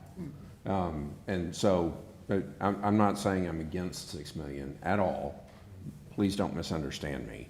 I just want to make sure that it's been reviewed and looked at and that this is a calculated step forward. We need to do this. So let's do it in this manner. We could just say that we're agreeable on, right now, and then at the next meeting, when we have to vote on it, have more information from. Devils in details. Yeah. Yes. Well, I'd like to look at I confess I have not looked at the Parks Master Plan in a while. I'd like to look at that. You know, I think we all should. Yeah, we should. I mean, Thomas brings up a great point. That's why we spent that money to do the plan, to give us a I think we can playbook. with the numbers that were in that parks plan, I think we can sharpen our pencil a whole lot more than what was in there. I think the numbers were very overinflated. The ball diamond was a prime example of that. So, and then the other thing is, I always bring it up, grants. I mean, you look at the project that Haltom City did with that lake that they put in, that was all done with grant funds. Flower Mound's doing a big parks project. A whole bunch of that's done with grant funding, and we've got to start pursuing that.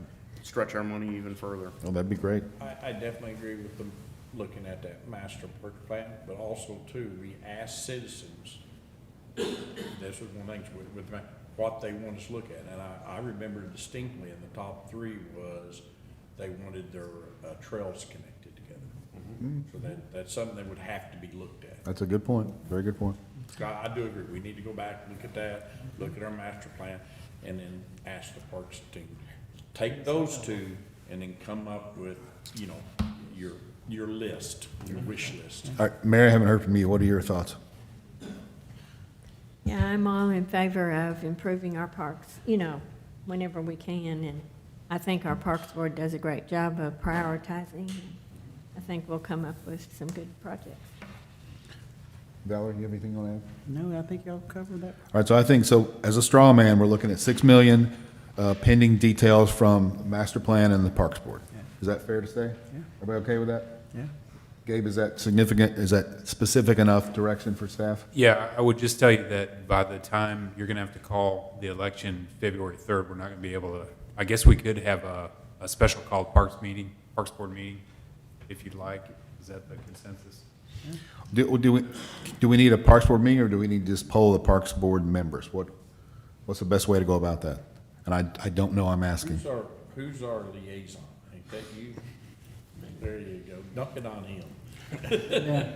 I mean, honestly, I'm happy with Brack talking to the Parks Board folks, Adele and the team, and. Why don't you get us an order that they want? Yeah. I mean, you've got the experience, so. You can call them. You Okay. got it. All right, so we're putting 6 million as a straw man. Right, placeholder, good point. And then pending more details. Everybody okay with that? Yes. Okay, so that's streets for 38 million, parks for 6. Now we have one more facility, and that's an animal shelter. How do we want to go about the animal shelter discussion? I've got people that want to talk about that, and I will get to them, the folks in the audience, I promise. Where should we begin on animal shelter? This has been a complicated, passionate subject. I think we all can agree that we need a new animal shelter. I don't think that's a concern. Anybody out there listening that hasn't been to our animal facility, I encourage you to go to the animal facility, look at it, and see why we need a new one. And in part, the reason we need a new one is for our employees who have been working under, I would say, borderline unsafe and certainly unpleasant conditions for several years based on how the facility is, how cramped it is, how crowded it is, just the ventilation, everything. So that's a big part of my concern for a new animal facility is that, to get something that we can be proud of for our animal shelter staff to work in and be proud of as a city, and also something that will last. The one thing I will push for with an animal facility is something that will last. I don't want something that we have to redo in 5 or 10 years as other cities have done. I want something that will outlive us. That's my whole goal with this. The number, I'm pretty flexible on. So I think if we do that, if we keep that in mind when we're going through these discussions, I think we can be very productive and sit on something that the council can get behind. I don't want to put a number out there that council is not comfortable with. We may have to do some compromising, and that's okay. Everybody's not going to get what they want, but we can get something that we can live with, that the city will be proud of, that also will work, and will work for our staff and our employees. Let's also remember that this is a Band-Aid. The city we clean up the trash as far as animals are, animal shelter, stray animals. We're not the cause of this, we're fixing it. If we had better, more responsible pet owners, there wouldn't be so many stray animals. I've said that before, and I fear no matter how big an animal facility we build, 30 days after it's open, it'll be full because of poor animal owners. And I wish I had an answer for that. I wish I could say, we'll put this money toward education, toward something. I don't have a good answer for that, to have less stray animals. That's a problem, and it's not just our city. I've talked to other cities as well. Fort Worth, they've got stuff on their bond this year because they need more animal facilities, and they're also renovating some. So it's not germane just to Saginaw. It's a widespread issue, and I wish we had better answers for that. So, going with that, let's start about discussing about an animal shelter. We've seen the stuff from Quorum. They've presented several times about what our options are. Animal shelters, as you've seen, are not cheap, but we do have some flexibility in what we can put forth. I want to put forth something that the voters can live with, that our voters are happy with, and that will work for the city. So where can we start? Gabe, you want to go ahead? Here, just before you deliberate or discuss, ask for a number of scenarios. So Animal shelter, the term, the financing term would be 25 years, because if voters approve, it'd be a brand-new building. We have estimates, tax rate impacts anywhere from 12 million up to 21 million. If you recall the last meeting, there was a lot of discussion about the costs.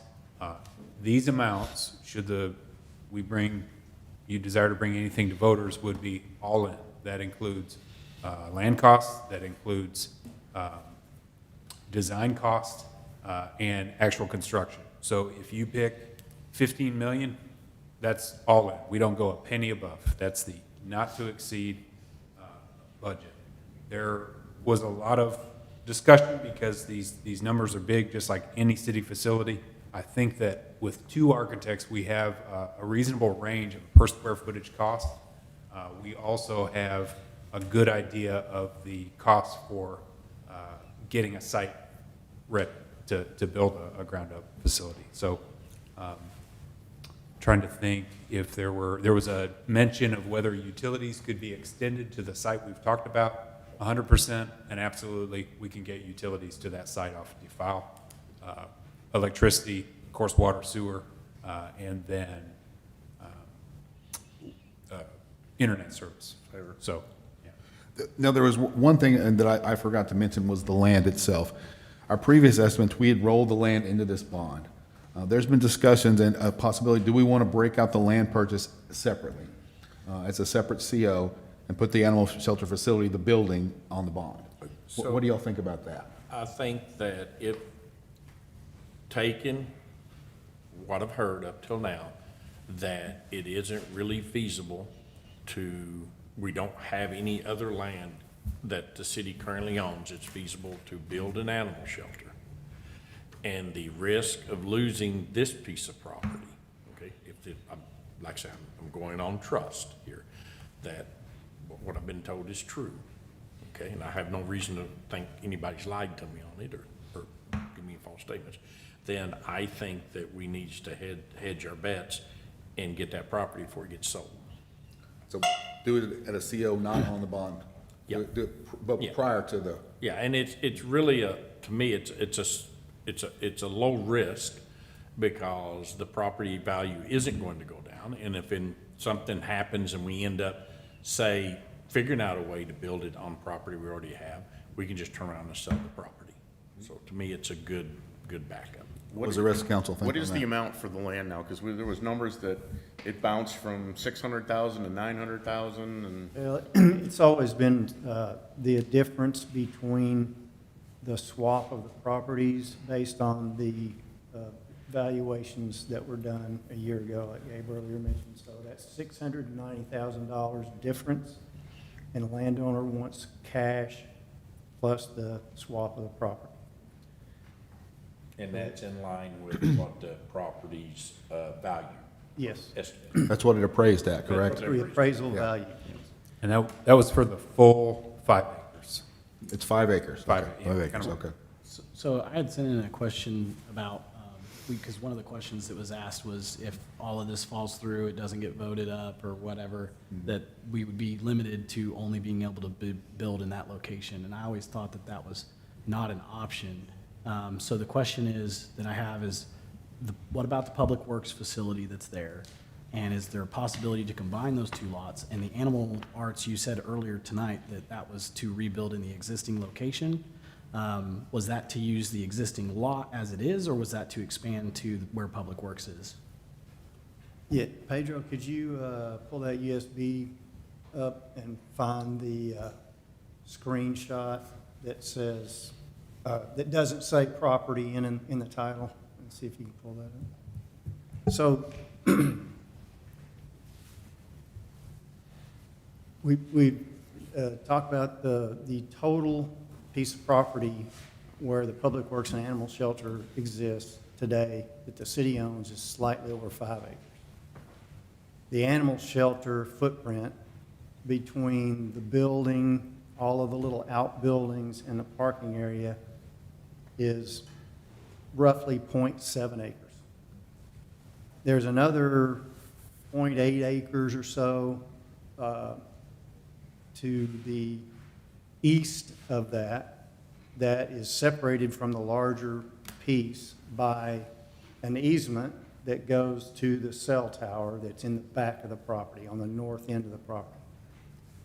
So barring some negotiation with the owner, person in control of that cell tower, you cannot build across that. And so that extra little part is in question as to how it could play into a larger facility. So you would have to bulldoze the existing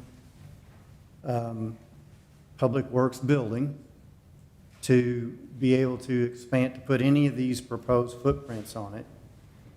The current square footage that is occupied on that building, even if you condensed it down, would probably take, would expand beyond the confines of the current 0.7 acres that it sits on.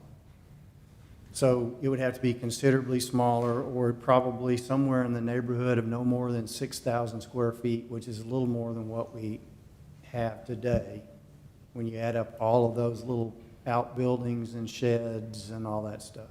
Is this for the animal shelter or For the animal shelter. So not including Public Works? Pardon me? Not including Public Works? No, well, I think you'd have a hard time putting a building on there without expanding across the Right. existing property. Right, but I'm saying. Why couldn't it be two separate buildings, like you can show the dogs have offices and then have the kennels and everything Well, and separated out some? And I know Public Works, some of those offices are moving when this gets done. They are, but the field crews still need a place to operate out of. Sure. With some office space, they need like shower facilities, restroom facilities, that sort of thing. So you couldn't just do away with the Public Works building. It would need to be, and it is in poor shape right now. It was flooded a couple of years ago and from the freeze, and so it's been kind of put back together. One of the other things to consider is all the equipment that gets stored over there. And in the far west side of that property is the maintenance facility for all the vehicles. A pretty sizable structure. There's some sheds and places that they store stuff keep it out of the rain and the sun over in that area. There could be some less space used by parking after the admin comes over here, but you still need, and if we could pull that, you're finding that at all? It just says screenshot. It could be in a folder that says bond committee or something else, or bond projects or project. Anyway, when you look at the aerial photograph, you realize that moving all that equipment around in that area, whether you're deploying it onto a trailer or whether you're parking it against the fence, it takes more land area. So it takes a lot of that space that looks like it's open and unused. It takes a lot of that space to move all that equipment back and forth and get it ready to deploy out to wherever they're going to go with it. So you couldn't do a whole lot more building over on the left-hand side of it, the east side of it. So you see the open area over to the right, and up in the top of that is a little number. That number up there, that lot up there, that parcel up there, the city does not own. Only the smaller portion down there, or the lower portion. And right now it's being used by the company next door and Public Works to store some materials on, pretty much. That's another consideration on the Public Works. The operational side of that is they need to keep dirt, asphalt, rock, stuff like that over there. So you'd be taking that area away. The animal shelter is the next spot to, to the west. And it's just, if you look at the one kind of almost square building and the structures behind it with the green space to the west of it, that's the animal shelter area. And then the next building over is the Public Works building. And then you have covered parking and a few more, a little bit more office space over in there. It's Public Works. So to rebuild, so at that little, the spot on the animal shelter side there is about a little under 4,000 square feet, a larger spot, a little under 4,000 square feet of the existing original, or not original, but main building that they're operating out of now that has the kennels. And again, to expand that and still have parking and storage space, especially the storage space was not included under the roof, the air, or the biggest portion of it, would take up a lot of that area there. It'd be difficult to not expand over into the area that the Public Works has now. Yeah, I don't, that wasn't really my suggestion. I was suggesting that, if the Public Works building is in bad shape, that we build a separate, smaller building somewhere else on the property, be it further back or what have you. And that may mean that covered parking gets moved or relocated, and then expanding the animal shelter to the west side. And if the concern is that, you're talking about that lot to the right, to the east side there, that is the one where there's an easement? Is there a small strip of easement, or is it the whole? So you can see the easement on that photograph. It's just, it's Okay, right so, there. yeah, so no, we can't build. That's actually a driveway that goes to the cell tower. We can't build on that. That's what that means, right? Correct. We couldn't be, like they talked about earlier, you couldn't build across it or on top of it without renegotiating the access to that cell tower. Well, and that was gonna be my next question is, I mean, that lot goes all the way to the other building there almost, and so could we negotiate to change the easement to drive that direction and go north on the east side and then west across the back? You could, I mean, you could approach the owner with creating a new drive that is like sort of L-shaped over to there around the outside of the perimeter of that city property. Yeah, just the thought was, I basically what I understood was that it was not possible, and the more I look at it, and then what brought it up was the email that we got, was that what if this all falls through? I just don't want to vote on something if I am not educated enough to make a decision on all of the options, and I feel like this could be an option. So, And I agree, it's an option. The other things to consider is the demolition of all the existing buildings, and then housing the animals while it's under construction. That really realistically would take probably at least a year. So those are additional expenses that we don't have an estimate on, that we haven't considered in any of those. Yeah, and I had talked to Fort Worth, they had done something similar, and they had built like temporary structures to do that. Well, and they had the land to do it on Right. too. Right, but if we were to negotiate to have the easement moved, I mean, we're getting quite a bit of connected space then.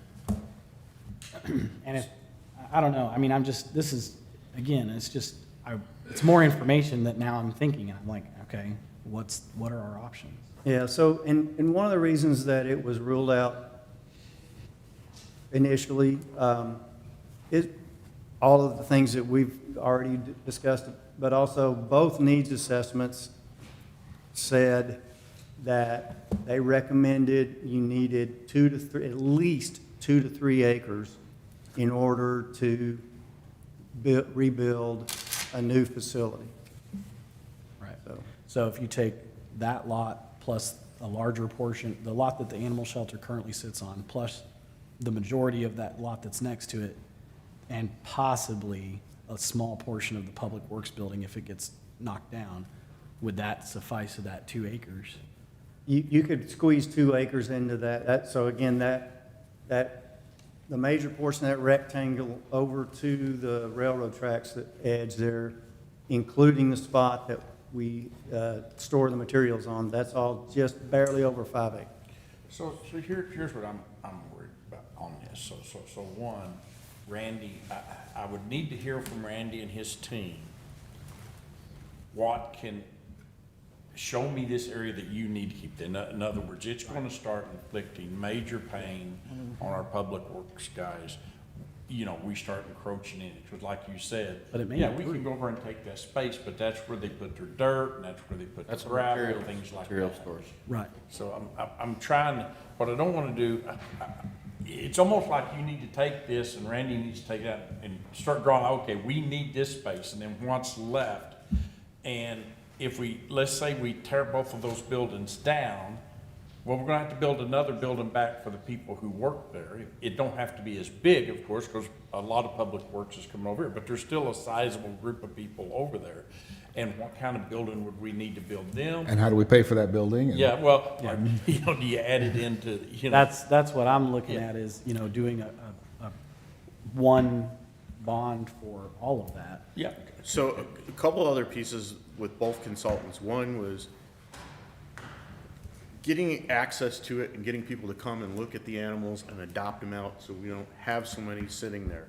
And this location didn't do it. The other thing is the other piece of property that we're looking at some point could also provide emergency access. Because right now, if a train derails, which when I understand happens quite frequently, those people can't get in and out of there. And heaven forbid there's a fire and we can't get a fire truck in there. I mean, it's not gonna be good for the city. Yeah. So I really think we need to look at buying that piece of property. That road is a key component buying that piece of property for public safety. Yeah, You're spot on. I think, I mean, I'm not opposed to buying the property. And we don't have to use all that property also for the animal shelter. I mean, if we need to get some Connex boxes or stuff to store Christmas stuff or whatever we need, we can also use part of that property for that. Yeah, that's why I'm for buying the piece of property now, because I'm hedging my bets, because I can turn around and sell it in a year or two if I end up not using it, right? So I just do not want us to kick the can down the road here, because we know that property's gonna sell. I guess my one question, and I mentioned it, Gabe, earlier. So let's say we buy that property, and either we don't need it or the bond doesn't pass or whatever. We sell that property, and in 2 years, we sell it for a profit. We bought it with CO money. Can we take that profit? What's the arbitrage rule there? And I don't know that. I don't know. That's my question for bond counsel or for somebody else. What could we do if we make a profit? Hypothetically, saying we make a profit. Is that legal? Can we do that? So I think we would have to make an arbitrage payment if that were the case, which oddly enough, we're in that situation with our existing bond, because if you'll recall, when we issued our notes for the station, the interest rate was like 1.6%, and then shortly thereafter, they went up. So the idea is municipal bonds are tax exempt, but you don't issue them to make money off of. They're tax exempt because investors buy them, and the interest income from the bonds is not taxed, so it's an investment. But we're looking at doing, I'm not 100% sure about that, Mayor. I think if the intent when we purchase it is for a city facility and then it later changes, I don't know that we're penalized. Okay. Because our intent would be a facility, it would not be an investment. It's not, we're not doing that. It's to put a city facility on, but what if something changes? That's my only question. I'm not opposed to buying the land now, it's just, that's my big question. certificate of obligation versus a bond, the certificate of obligation is not gonna fall under those requirements of the bond with the investors. It carries the same credit, it's just that the city council approves that amount instead of going to voters. Functions the same way. One thing I would mention, I think Lee and Randy met with AG. I think he was agreeable in some long-term plan to have a connecting road between Defile and Jarvis. And I think he said he may be interested in dedicating the right-of-way if we got to a point where we can commit to that. You may recall this was less than 6 months ago, probably. I think I sent an estimate from Trent. That was about, off the top of my head, I think it was $1.5 million just as a connector. Again, that's a public safety need because, as Mayor Pro Tem noted, there's times where those folks are locked out. So having a connector between those two could be. And I think what we said, Improve public safety. we would put that on the master thoroughfare plan. We'd put that on the master plan. We would not commit to doing it today. We've got to find the money. So that would not be a today problem. It would be in the future, and I don't know how far in the future, but yes, we want to do it because it is a safety need if we buy that land. But the question is when, and it would not be anytime soon. So, and I think the landowner is okay with that, just as long as we have a pledge to, yes, we will do it in the future, just, I can't tell you when. I mean, even if it's just a dirt road for now, it's better than nothing. No, and that's true too, but. And Paul, I'm going to step back. Will you take over? Sure. Okay. So, Yeah, I mean, so again, back to the amounts, if you want to talk about the amounts, one thing in the tax rate analysis that Andrew provided, the term for an animal shelter facility would be 25 years. So at the lowest end requested was, for an estimate, was 12 million. At that 266,000 that we talked about with streets, the impact would be $67.40 annually. That's for 12 million. Again, 12 million is all in. That includes design and construction, turnkey. The next estimate would be 15 million, all in, at an average home value of 266,000. That is $83.87 per year, about $17 increase from the 12 million.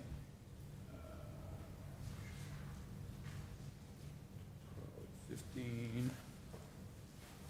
The high end is 21 million, and that annual cost for home value of 266,000 is $116 per year. So that's our range. So we got, I'll call them A, B, and C. So I know when we did that, I just want to ask for the Moscow model, and that's supposed to help you. It's supposed to help people like me differentiate between these three and which ones it is. The problem is when the Moscow model was done, everything was either critical or must-have. So if every single thing on there was critical or must-have, and we ripped a little bit out to get to B, and then a lot out, or a little bit out to get to B, and then a lot out to get to C, I'm now struggling. Somebody's going to have to explain to me the difference between, because we've said, originally we did it, they did the Moscow model. They said we absolutely got to have the, I'll call it the 21 million, okay? And everything's critical or must have. So now we've went in B, we ripped out, I think it was 10 cages, or 10 dog areas, which to me, that is the most important part of an animal shelter, okay? What does that do to us for that animal shelter? How the criticality of it. And then when we get all the way down to 12 million, we've ripped a lot of stuff out of it. So somebody's gonna have to explain that to me, because are we, there's things of what we say cut fat out, and then there's, well, we cut to the bone. Well, okay, now we're taking appendages off, and it almost, I just, like I say, all the data that said, like I say, they hung hard and solid on that Moscow model. Every single, but they had cut everything they could out, and every single thing was absolutely critical. So the last thing I want to have is spend $15 million of the taxpayers' money, and then 2 years from now come back and say, boy, we need now to add on to this animal shelter. And everybody knows a remodel is more expensive than an original build out. So I'm not saying I'm against the 12 million. I like that 12 million number, just because it's 12 million, not 21 million. But I also, from a thing, looking at the past data and stuff, how did we make that decision of what to take out? So the numbers were just for tax rate impact purposes. Okay. I was asked, what would this, that, Okay. I don't know that we got into excruciating detail, but if you were at the lower end, you're cutting the facility in half or close to it. So all the, as you mentioned, the cages are the most important, but the training areas, the common areas, the adoption rooms, that's all going to fit, but, Yeah. you know, Well, and what Quorum presented before was a reduction in number of each of cat and dog space, or kennels, whatever you call them, I don't know.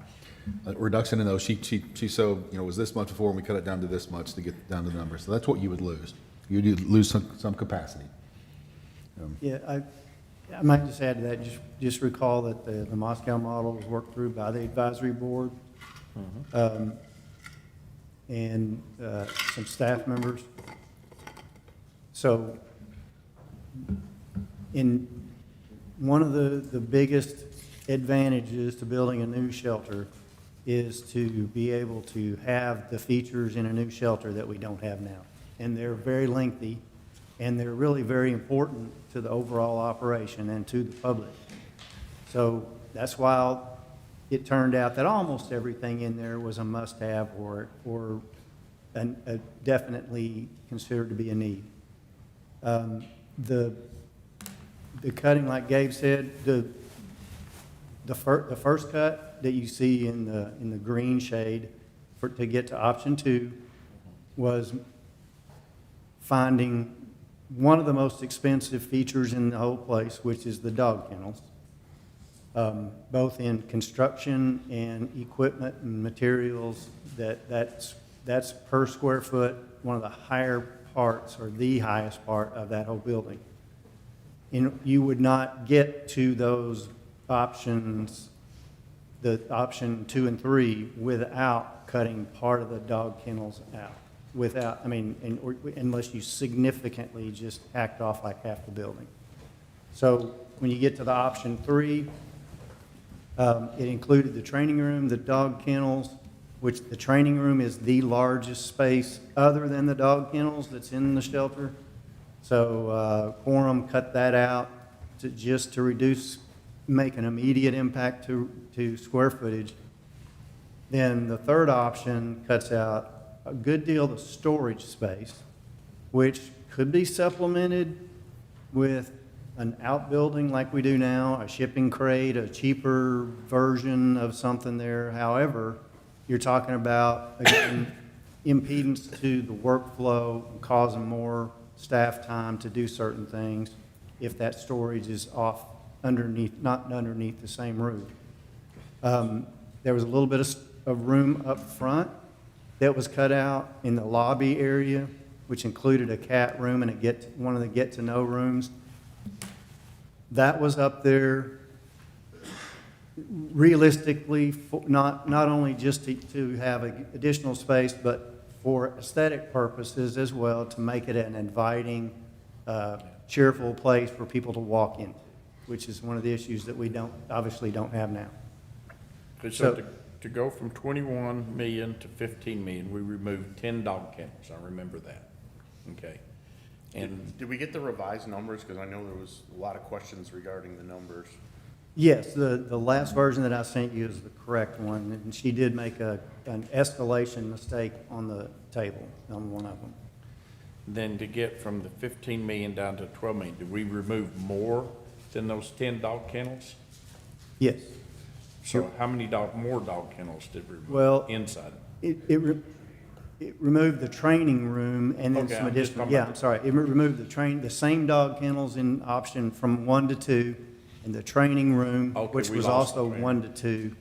And then from 2 to 3, it was the training room, the dog kennels, and some additional space. Okay, so I remember going from 15 million to 12 million, we also lost some of the outside kennels where the dogs could run around. The rec yards were reduced. Yes. The size of So- the rec yards were reduced. So, And They weren't eliminated, they were just reduced, right? right, they were Okay. reduced.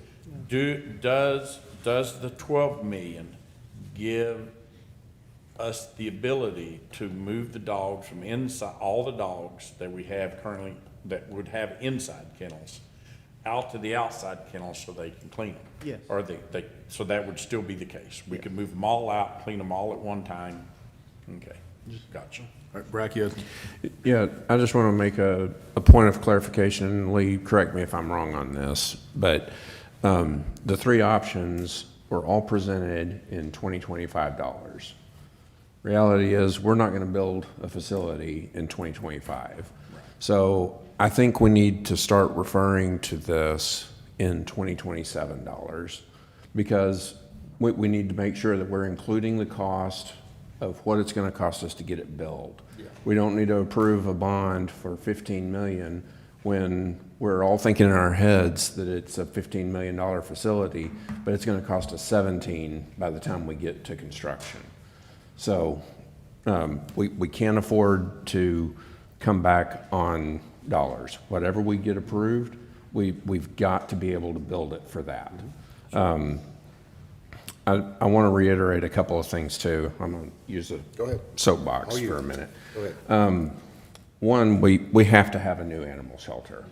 I don't think there's an option on the table for repairing or tearing down. I think we have to have a new animal shelter, and it needs to be on a different piece of property. The shelter that we build needs to last foreseeably for 30 to 40 years. We don't need to be involved in building a building that's going to patchwork us all the way to 10 or 15 years and let some future council have to deal with it. We need to go ahead and bite the bullet. We need to take care of it. We can't delay any longer in calling for a bond election for this facility. We need to go ahead and call for it. The current shelter is in complete inadequate to our needs. We need to get something on the ground as quickly as possible. All that being said, we have to do something that is palatable to voters. We cannot overextend on what we do. So with all of those things considered, I think we need to figure out the amount that we come to on the agreement needs to be in 2027 dollars. Because of that, I think we can reasonably assume that we could get a building built by 2027 or get it built for that dollar amount. We need to include the $700,000 for the purchase of the property, of the land. Whether we do that through a certificate of obligation beforehand or whatever, it's still a cost that we're going to incur for the animal shelter. So we need to include that in the bond consideration amount, even if we handle it differently. I think it needs to be an all-in price. We need to include the soft costs and everything else. I don't want us to get too distracted with calling it a $21 million facility, because reality is that $21 million facility in 2027 is going to run, well, let me go to one I have numbers in front of me on. So the $12 million facility is actually $12,970,000, so it's $13 million. In 27 dollars, with the land purchase, it's actually 15.2. So the bottom dollar we're talking about is actually 15.3 is the bottom dollar that we're actually discussing if we're using the 2027 table. And that changes our discussion a little bit, because we can be talking about a $12 million facility, but the reality is that we don't have a number that shows that is going to be a facility that we could actually build that services our needs. Sure, and Mayor and Councilmember, that's a great point. The reality is, whatever voters approve, that's our hard budget, and all our design decisions are made to that end, not to exceed. No different than across the street. We had a fixed dollar amount. If the council wanted to do a certificate of obligation for the land, we would not take that approximately $700,000 to voters as part of the proposition. It is part of the total cost, so we would have, but it's a good point. I mean, construction costs are escalating, and I think our library in today's dollars would be something like $40 million. So, and that's just 3 or 4 years. Mary, go ahead. So I do have a question, but I have several comments also. So that figure of 20,750,000 was the latest figure you gave us, Lee? Is that correct? For the optimal build? Yes, And also was that for a 2027 build? it was, but it does not include the land. Sorry. The option one, 2027 cost, including cost escalations, is about $21 million. So that is. That is Slightly not- less. That is not including the land. Sir? So these numbers you gave us, was it 2027? That's 20, yeah, you can look at that little table that's out to the right of each of those cost projections. And it has the cost escalation numbers on it by year from the current through 2028. And so, also, I was looking at the charts that we got from our financial advisor, and I got it up right here. they were using a $266,000 home as one of the options. And our average home price as of this fiscal year is $253,230. That would reduce it a little bit. I can't do that math in my head. Also, the $21 million on their chart would be a $9.67 monthly tax. Hey, guys, can we keep up one meeting here, please? Let's listen to, Mary has the floor. So should I start over? No, keep going. A $21 million facility would be $9.67 a month. A 15 million would be $6.99 a month. That is a difference of $2.68 a month. That is not worth arguing over, in my opinion. I think our voters want an animal shelter. Many of them have come before us and have sent us emails to say they are willing to pay what it takes to build a facility that will meet our needs. I agree with Nick. We don't want to lowball this thing and build something insufficient. And if building the optimum facility only would it would be less than $2.68 a month based on an average home price in Saginaw. The average home price in Saginaw is $253, $230, not $266. And I even wonder if we could make the length of that payout be a longer time period. We're going to build a 40-year building, hopefully. So could we not make that payout rate be 30 to 35 years? That would even reduce it more. We would probably pay it off before that. But I also do believe that that $700,000 cost for the land should be purchased right now, and that should be taken off of the amount of the bond, because it won't be part of the bond. So what they're voting on is the amount of the bond. So that's another $700,000 that could be taken off of that 21 million. So the amount per month would probably be closer to $2.10. You know, I can't do that math in my head. But we have several areas where that chart, those numbers can be reduced. And like I said, the difference between building a facility that we can all be proud of, that will meet all of the requirements, the necessities. When we use the word need, it's kind of it's not forceful enough. They are needs, but they are requirements and they are necessities. So, you know, we owe that to our animals, our animal population. We owe it to our very dedicated, very knowledgeable, very hardworking staff.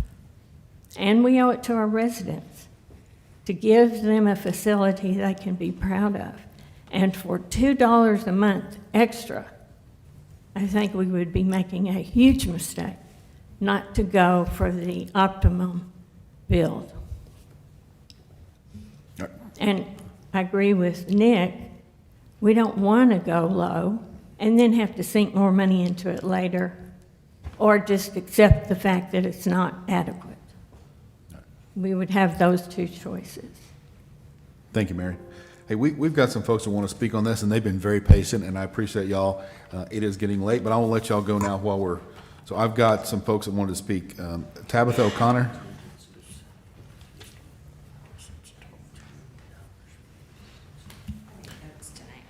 Well, thank you for staying late. Hi, I'm Tabitha, and I'm glad to be able to talk to you tonight. I have been very intimately acquainted with the shelter for about 4 years now, and we've been talking about a new shelter that entire time, and it hasn't gotten any better. And I know that you know that because I'm hearing you say it over and over. We have to put it on the ballot. I wonder if there's a way to market it the way that Mary's talking. The difference between a $15 million shelter and a $20 million shelter is $2.50 a month.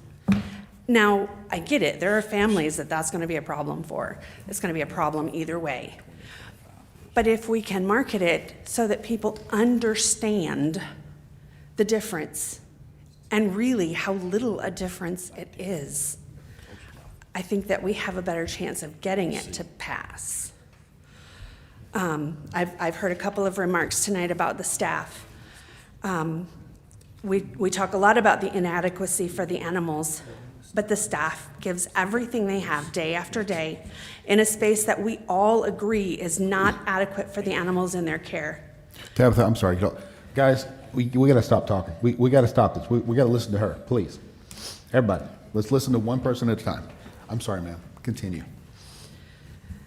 Caring for animals whose health, physical and mental, declines the longer they stay in cold concrete and metal cages takes a toll on the staff as well.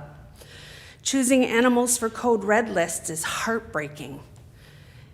Interacting with angry citizens who expect a kennel to magically appear so they can surrender their pet instead of upholding the commitment they made to an animal wears on our staff. These are things that we have to consider as we're deciding how many kennels we're going to provide. I know that there's been a lot of discussion about the number of people in the city and how big the shelter is, and we're a comparable sized city, why do we need so many more kennels? Does that take into account the regulations that they have? Our council recently approved a change in the way that we allow people to have animals. Instead of 3 dogs and 2 cats or 3 cats and 2 dogs, now we can all have 5 dogs and not get them fixed and have puppies and have more dogs. Is that something that's been considered when we're talking about those population limits? We have to talk about the population of the animals that we're allowed to have in our homes versus the number of people that we have that can have animals. That makes a big difference in those numbers as well. I know that you know that we have to do this. We just need to figure out how to market it the way that Mary's. People see $20 million and they go, we have to market it so that they understand the difference in their tax rate and what they're going to benefit from with that, with just a little bit more. Thank you. Thank you, ma'am. All right, next, Judy Deller.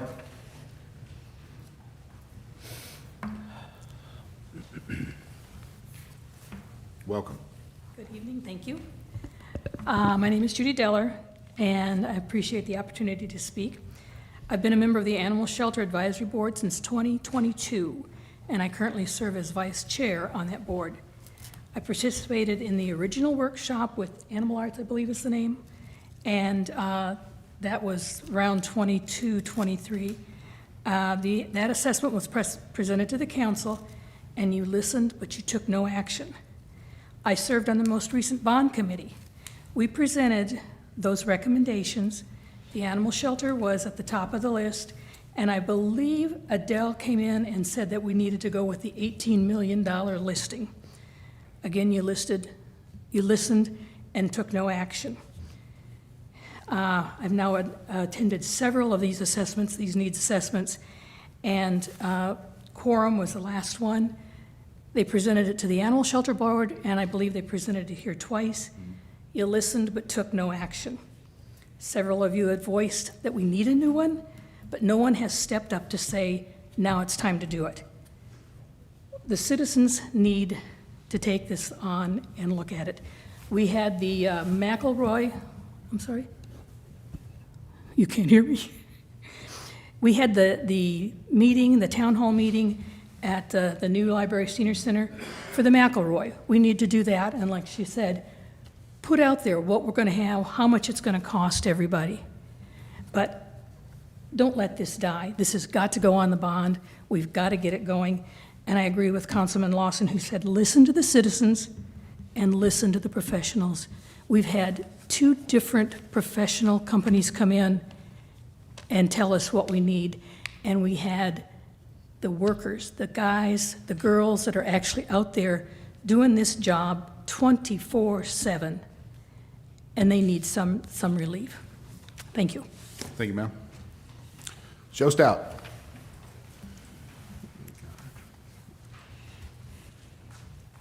Thank you. I'm Joe Sal. I'm chair of the Animal Shelter Advisory Committee, and I'm also the animal welfare representative on the committee. You've heard from me several times. 2 previous speakers I said made very good points.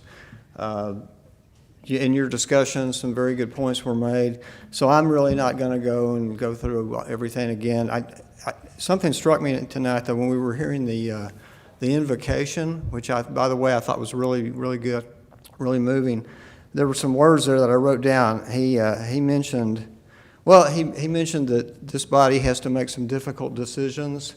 And I know that you all, certainly you're influenced by some of the stuff you see on social media, and there's probably been a very handful of people that have been, saying some things that have been critical about this process. But I know you probably have to pay attention to that. But something that the pastor said tonight that I really liked is he said he hoped that you all would make decisions with courage rooted in compassion. And when you're talking about this subject, there's no way that I know for you all it's going to take a lot of courage. You do need that courage. But compassion is a big part of what this is all about, of treating the animals right. Beyond it being a critical city service for health and safety, disease control, reuniting lost pets with their rightful owners, rabies prevention. There's so many reasons why you do need an animal shelter. Streets are important, but you do need to have a state-of-the-art animal shelter. Thank you. Thank you, Joe. Appreciate that. All right, good. I wanted to get a little citizen impact.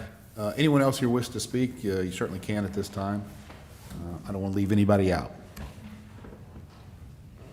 All right, so council, you've heard from that. Any more thoughts, council? Let's see, who have we not heard from? I have one. Go ahead, Valerie, sure. Okay, so the bond is good and everything. Nobody here says that we don't want a new animal shelter. We do. We have to have one, okay? But what you need to understand, marketing, when they start marketing it, people are going to think that $2.53 isn't very much, but then if they pass everything else, you got to add all that together. And that's what the citizens look at. So we have to make it to where they can understand it and where we can spend it and get something that we want. And that's a hard thing for the city to do. And so I just want to make sure you understand that all that gets added together And it comes out a bigger number than $2.50. Thank you, ma'am. Mary, you go ahead. I want to make an analogy, but also the $2.68, I was making it clear that that's just the difference between the optimum shelter Yes, I and a understand. lower one. It's, Yes. I understand the whole bond thing would cost more than that. But like, I came up with this analogy that might seem a little extreme, but let's say fixing McElroy where the train tracks are. Everybody wants that done. But let's say that we decided we didn't want to spend that much money, that will cost. So let's just fix 3 of the train tracks and let the other 2 stay rickety. To me, that's what we would be doing if we did not build an optimum animal shelter and went for the one that was really not going to meet our needs at all. You've got to do it right. You've got to do it 40-year building. You've got to do it where all of the needs are met. You can't only just think about the dollar amount. And like I said, the dollar amount between the great one and the not-so-great one is negligible. Thank you, Mary. Sean? So, I've been to a lot of animal shelters. I've been to a lot of meetings with citizens. We've sat here and listened to several presentations, and, you know, the comment was made to me after the last presentation from Quorum that, you know, had she come in and had said, you know, 15 million or 13 million or whatever, that we probably would have said, you know, as this person said, us together in this conversation, well, maybe that is what it costs. When we had a meeting where she presented to us, she told us, and when I say us, it was me and Lee and I think Nick, and there was $1 figure that was out, and it was a preliminary dollar figure. Every time since then that I have seen her, the number has gone up, and it's not gone up, to your point, by a percentage, like you mentioned in the last meeting, which I know since has been corrected. But it doesn't build trust. You know, I talk to citizens who tell me that if it was over $10 million, they're not going to vote for it.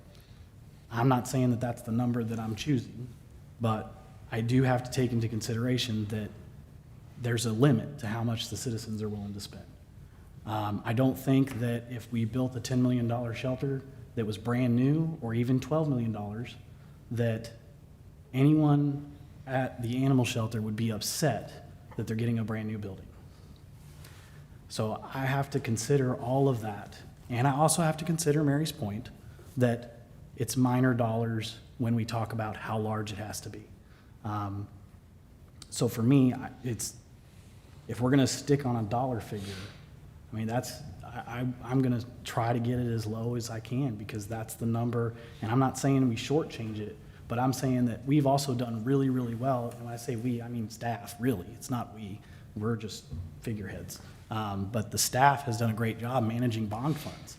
And so I really believe that despite the estimates that were provided from potentially, possibly untrustworthy sources, remember that these are salespeople, whether they're trustworthy or not, they're still salespeople. So they're still pitching to try to win a contract in the end. And I know that it was a contract to do the estimate, right? But the Mayor and Council, I just want to address that. I'm Yeah. sympathetic to your comments. If you're going to try to Disparage? the architect, y'all asked them to do a job, Yeah. which was to examine an analysis that another architect did. Okay? They basically confirmed the number at a per square footage basis. That number's high. I was talking with Councilmember Lawson. We did that because there was so much sticker shock with the first number. But to say or insinuate that they did something untrustworthy or dishonest or didn't do their job, that's just not correct, sir. I mean, Okay. and based on bids in the market. One of the interesting comments from citizens, and I get it, big dollar amounts, very emotional. ChatGPT told me X. That does nothing for anybody in this room, right? That's an absence of thinking.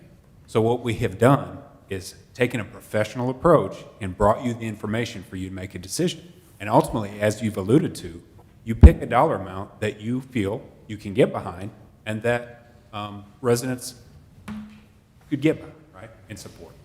But I take exception, because that's a shot across the bow at staff as well, that staff would allow something that's inappropriate by consult. It's not correct. Okay. Thanks. So, just, may I Let Sean, continue? let Sean finish. Yeah. So, again, my opinion's my opinion. I'm certainly, I'm sympathetic to staff. This is a tough job, and we're making it tougher. Absolutely. I appreciate that, and it's not something that I'm taking lightly when I speak it. I don't want to take up too much more time because we are here late, but I just wanted to express how I was feeling. And ultimately, if the number's not something that I agree with, then I will vote no. So that's just my opinion. Fair? All right.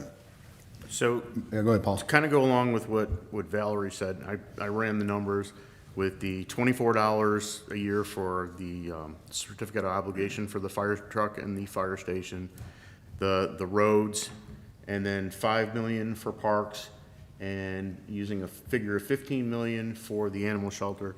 That's $24.16 a month for a taxpayer that's paying on a home value of $266,000. What'd you say, $24? And 266 is our average, is our. For the whole thing? For everything, Oh, for It's everything? $24 a month. Oh, no. And that's 266 is our average home value? Yep. Okay. Well, And that earlier was a Gabe 15. said $24 and then $19.72 and then $25. Is what I wanted to know. That was I piecemeal. know, I'm It was confused. piecemeal for different things, so. Oh. I'm working off the spreadsheet and then the numbers that we got for the fire station. We can do that.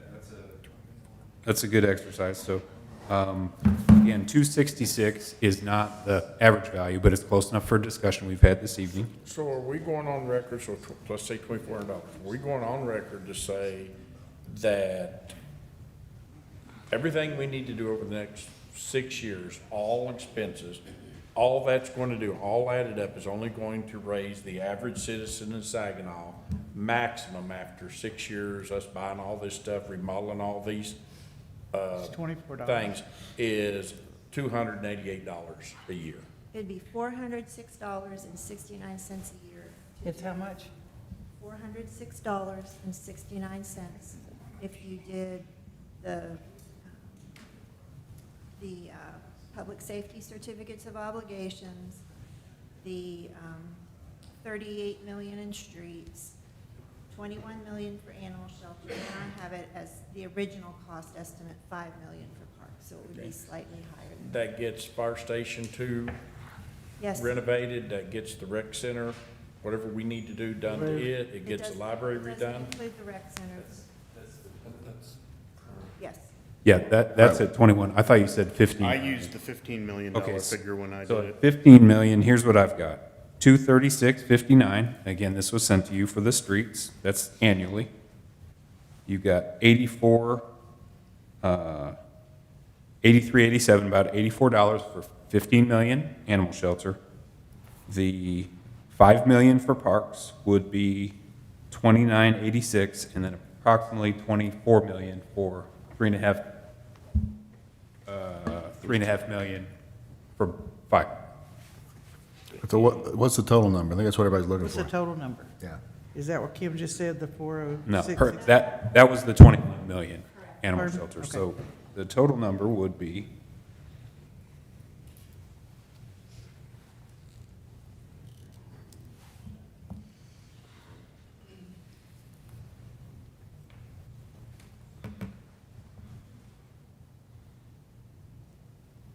$374.32. Now, that doesn't include the land acquisition, which would be about another, You said 600,000. say 384, probably? Yeah, the land acquisition was 700,000, but we would add that to the certificate of obligation. Instead of 3.5, that'd be 4.2. So I think for the sake of a discussion, all in, after everything was issued, within 5 years, annual cost of, say, 385. That's 380. That's with 15 million for the animal. That's with a $15 million animal shelter. So for the Yes, ma'am. Go ahead, Mary. And also, as has been mentioned before, the money, the bond money would not all be borrowed at once. So it would not impact the taxpayer that whole amount in the first year. That's great. So But it would be spread out. Eventually, the roll-up cost would be 385. Yeah. So we don't have anything come off, you said, until when, 20 what? 2034. No, we have things coming off, we just don't have enough debt capacity until 2034. We pay off bonds every So we would- so often, but yeah. So, let me ask you this, I know you said you hadn't thought of the fire department, but, I mean, the police department, but it's there, it's gonna have to be, I mean, it's 25 years old, right? Something's gonna have to eventually be done with it. So are we saying that we are not gonna do anything with the police station until after 2034? Or is that included into the two numbers you got here? No, that's not included. So then we're saying that we're not gonna do anything with that police department until after 2034, when we can do it. Yeah, it's not included in this. So, and we've also done no. I understand it's not included, but Yeah. we're saying we're not gonna be able to do anything to that police department until after 2034. It would be later than that, because when you Okay. issue this almost $70 million in new debt, then the 2034 is going to get absorbed in these Right, next yeah. 25 years. Gotcha. So based on this, you're looking at maybe the next big decrease being around 2039. 2039, okay. And that, yeah, that wouldn't be an expansion. We've done some significant maintenance, like we mentioned, the roof and some interior remodeling design. That's all. Yeah. Go ahead, Mary.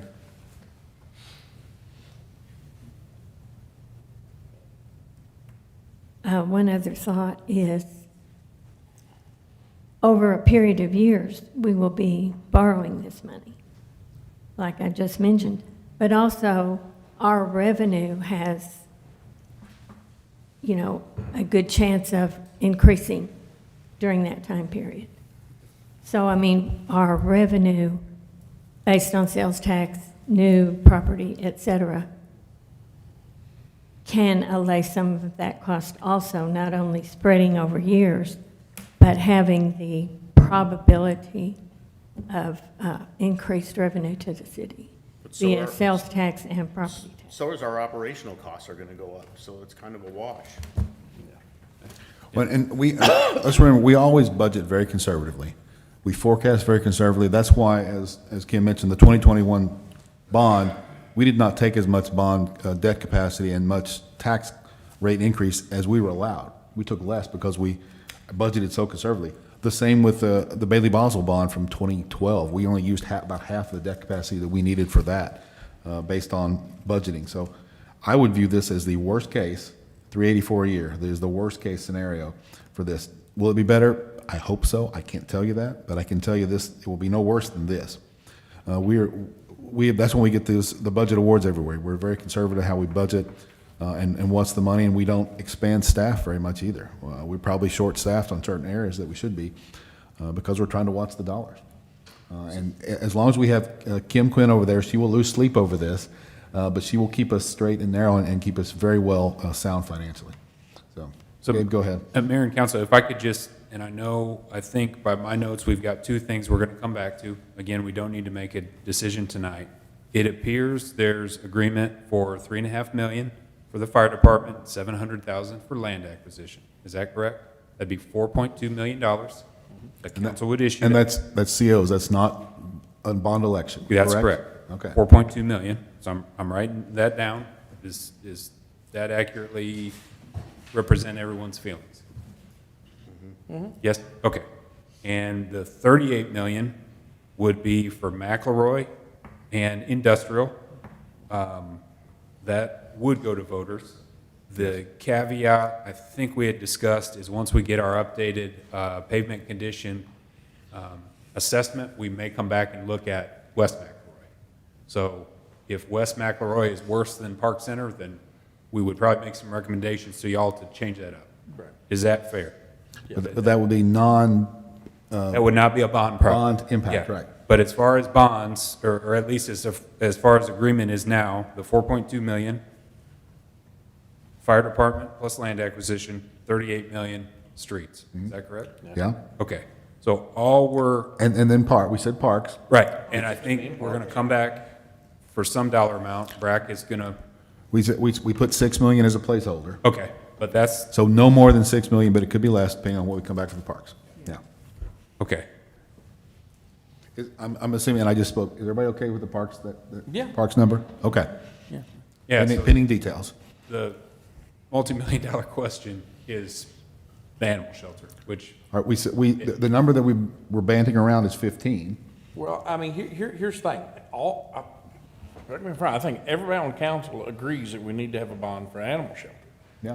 I'm sitting here writing numbers down, trying to figure out, and I'm trying to figure out, well, do we go with option A, option B, and option C? And be damned if I don't have enough data, I can't make my decision. If I go with, well, now, the new numbers, the 14.6 million, what's the business case for that versus the 19 million?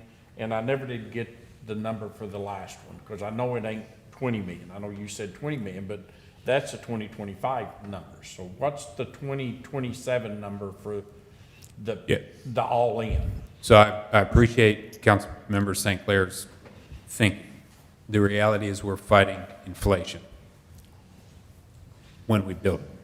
But what we're bringing to voters is some fixed dollar amount, and we're going to design within that fixed dollar amount. To Councilmember Morrison's point, there's sensitivity to price.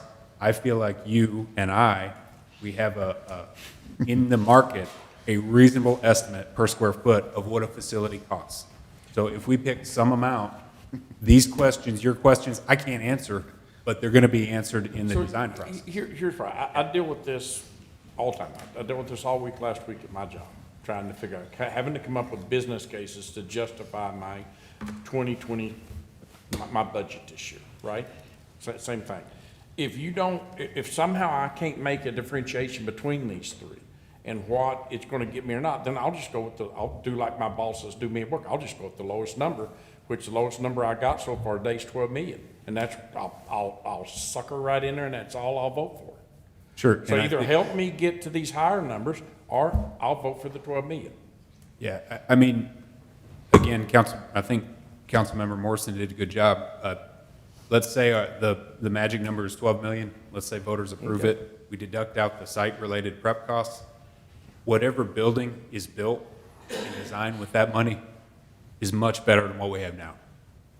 Councilmember Morrison mentioned that, and that's an honest reality. It's likely not, based on the assessment, meets our space needs, but it's better. So if we get into what's 12 million versus 14 million, you've Well, got somebody has to, because somebody put 12 million versus 14 million on here. So the 12 million was based on the debt. Now, we haven't designed a $12 million facility. If voters approve, we would net out the land costs, which y'all have said we want to acquire that. So what is our site prep cost is about with design and grading, was it 2 million or so? Yeah, I thought it was like 2.3. Yeah. What I remember. So we're talking 10 million? One of the numbers that sticks out to me in these numbers that were provided for Lee is these design contingencies, and Brack, you may be able to shed some more light on that. There's $2 million in there for that. Is that normal? Well, it's a design contingency, so it's an additional amount. So we talked about that. In my opinion, I think the 20% contingency in that is a little high. I think that would, but what she was trying to do was illustrate what it would take to cover everything you could possibly not think of that might come up. I really think those cost assessments are very spot on in terms of being comprehensive. When you look at everything they've listed on the description part of the cost estimate page, she's got design contingency at 20%, contractor fee and profit at 15%. Both of those numbers are probably a little bit high. But again, she's trying to make sure that we don't get caught going with a certain number and coming back 2 years from now and going, oops, we don't have quite enough to do that. All right, so in the middle of this, I had a last-minute request to speak. I bet he was watching at home and came up here. So Benjamin, come on up. We appreciate you making the trip up here, buddy. You did drive the speed limit coming here, didn't you? I did have to stop myself a couple of times. I said, oh, I'm passing by the police station. Look, I know y'all are at long meetings, and I know sometimes y'all can generalize things, but myself and Shaban and several residents that spoke on the animal control shelter did not use ChatGPT. I know it was a generalization. I used Quorum's own information, much of which that they presented to y'all was not correct, from the price per square footage, discrepancy, those kind of things.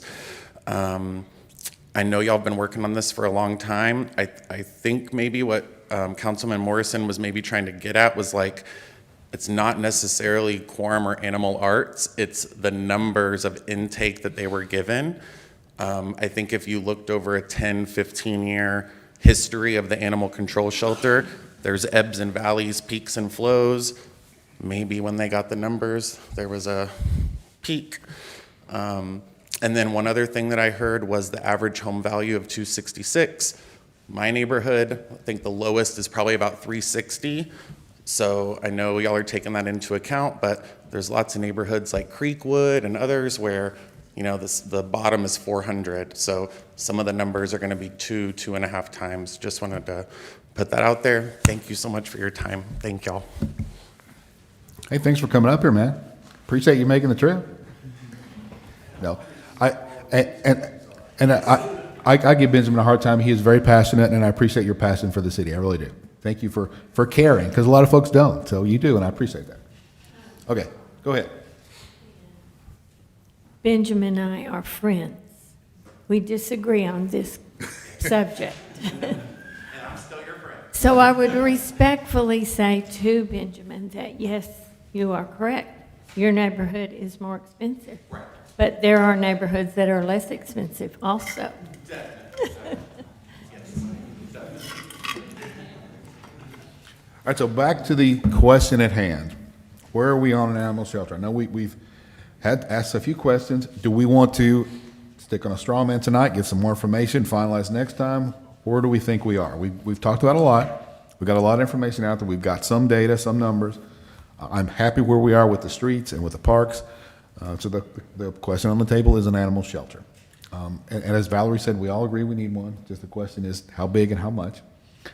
Honestly, if whatever number we give to staff, they can work with. They can. They will design whatever number we end up with. The question is, what are we comfortable going with it? What do we think voters will approve? That's a huge question. You mentioned that, and it's a very valid question. I don't want to put something out that will fail. That would be bad. But the question is, where do we think that number lies? And do we have, a consensus on council as to what we can stick with? So to me, No, and you're right. You're absolutely right. So, I mean, I was sitting here thinking, well, I'm just gonna have to set a meeting up with Lee and stuff and just sit in a room with him and try to go through this and try to come up with, like I said, business, which one of these options, 1 through C, I think's the best fit for the city, because I can't figure that out right here, right now. I think everybody here on council agrees that we need to do something. And I guess worst case comes to worst, we come back in the next meeting, and if we can't figure it out, we start voting till you bring up, okay, let's bring up do we get one to pass, it's whatever the creme de la creme is, and if that don't have enough votes, then you go to B, and then you go to C. Well, my comment earlier was meant to be taken I meant it as a compliment, that I do think that the city does spend the staff does spend bond money well. So every time that we have something, it comes in under budget. So I think, for me, to your point, I think that we do need to come back and look at this at next meeting and have a firmer number, but I think if it's somewhere between 12 and 15, it's something that I think would pass. All right, so I've got a question about that. What do we need from bond council by the next meeting? I mean, can we fill in a number at the next meeting, or do we need to do something before that? How would that work? Can't fill them in next meeting? Well, Yeah. Let's let Kim, you had a response? Yes, sir, we can have the ordinance drafted with specifically what the different propositions are, and then leave that number blank.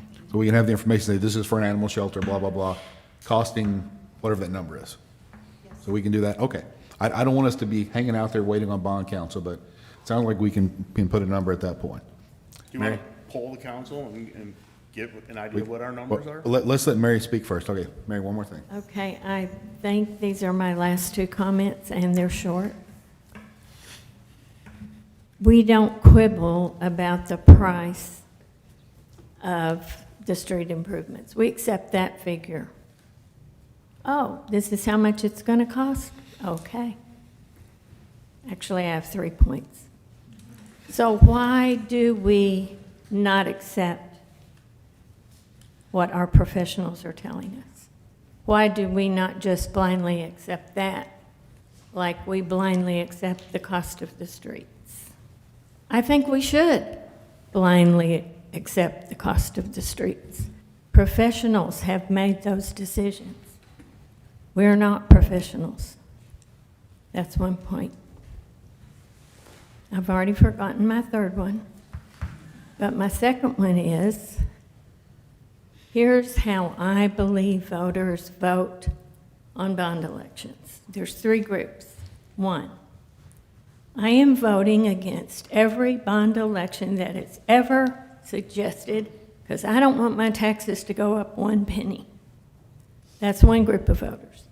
They will come out purposely to vote against a bond election, no matter what it is. It's very difficult for bond elections to pass nowadays. We've seen that in many city elections. Most of them don't pass. Is this really, I'm trying not to make noise with this microphone. So the second group of voters, they look at everything very carefully. They may even make decisions based on how it affects them. They're an animal lover. They see the horrible conditions. They don't care what the cost is. They're going to vote no because they've never had an animal. They don't need an animal shelter. They don't want their taxes to go up. Or they're going to vote yes. Most of our voters are not even going to know we've been having these discussions about the price. Okay. The third group of bond voters, of which I am a member, are the people who typically will vote for every bond election that any city proposes because they trust the city. They know these are needs. They vote for what is good for the city, not necessarily their own lifestyle. So the animal shelter cost is not going to make a voter vote against it or for it. They're going to accept whatever price we put on there, and they're either going to vote for it or against it. They are not going to say, in my opinion, well, they're putting a $15 million price on this. Well, if it was $13.5, I'd vote for it, but not $15. They're not going to say, $20 million? No. If it was 18.5, I'd go for it, but not 20. That's not how they're going to make that decision. And they're not even going to, most of them even know about these discussions. They don't come to the meetings. They don't watch the meetings. They're going to look at the price price may not even be a factor in their decision. It only might be, oh, do I want a new animal shelter or not? Oh, do I want these roads fixed or not? Oh, do I want the parks improved? I don't have any kids. I'm not saying that about myself, I'm saying potential voter. I don't want the parks improved, I don't care about them. So you see, these are the things that people think of when they're going to vote on a bond. So I think we owe it to everybody to do this correctly. And it's either going to pass or not pass. It won't fail because of the price tag, in my opinion. You think of your third point? Did you think of your third point or not? Okay, we'll come back to you. One thing I want to remind folks that we've done in the past with bond, and we'll do this time, we will have town halls. We will have educational town halls. Not where we're selling this, we're just saying, here's the facts. Here's why we need it, here's why the numbers are. We will have multiples of those. And staff cannot be a proponent. They cannot say you have to vote. They can say, here's the facts. We, as council, can say, you should vote for it because of this, this, and this. So we will have information. We'll, as you mentioned, we will get the information out there. We will work very hard to do that. Once we get this set in stone, then we can get that process going to get the information out there and say, this is why we need it. We'll show pictures of our current animal shelter. Say, this is what our conditions are, because a lot of people have not been there. So we will do that. That's on us. That's on the city. That will be a lot of time and effort between now and the election. Back to the point at hand. Paul, you mentioned a number. Yep. You want to start? I'll start. Go for I'll it. Go up to 15 million. 15? Nikki? 12. 12? Valerie? I'm 15. Brack? 14. 14, okay. I'm 12. 12? 20, Well, I'm writing these down. Hold on. 1, 2, 3, 4, 5, 20. Okay. I have 15, 12, 15, 15, 14, 12, 20. That's 1, 2, 3, 4, 5, 6, 7. That's correct, right? I believe I got that correct. Okay.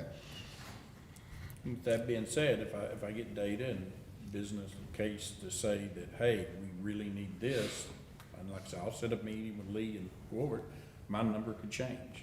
That's Right now, all I got is a number on here, and they're like saying, well, you give us a number and we'll build it. No. Okay, then I'm gonna give you the lowest number I can, and you will be the best animal shelter.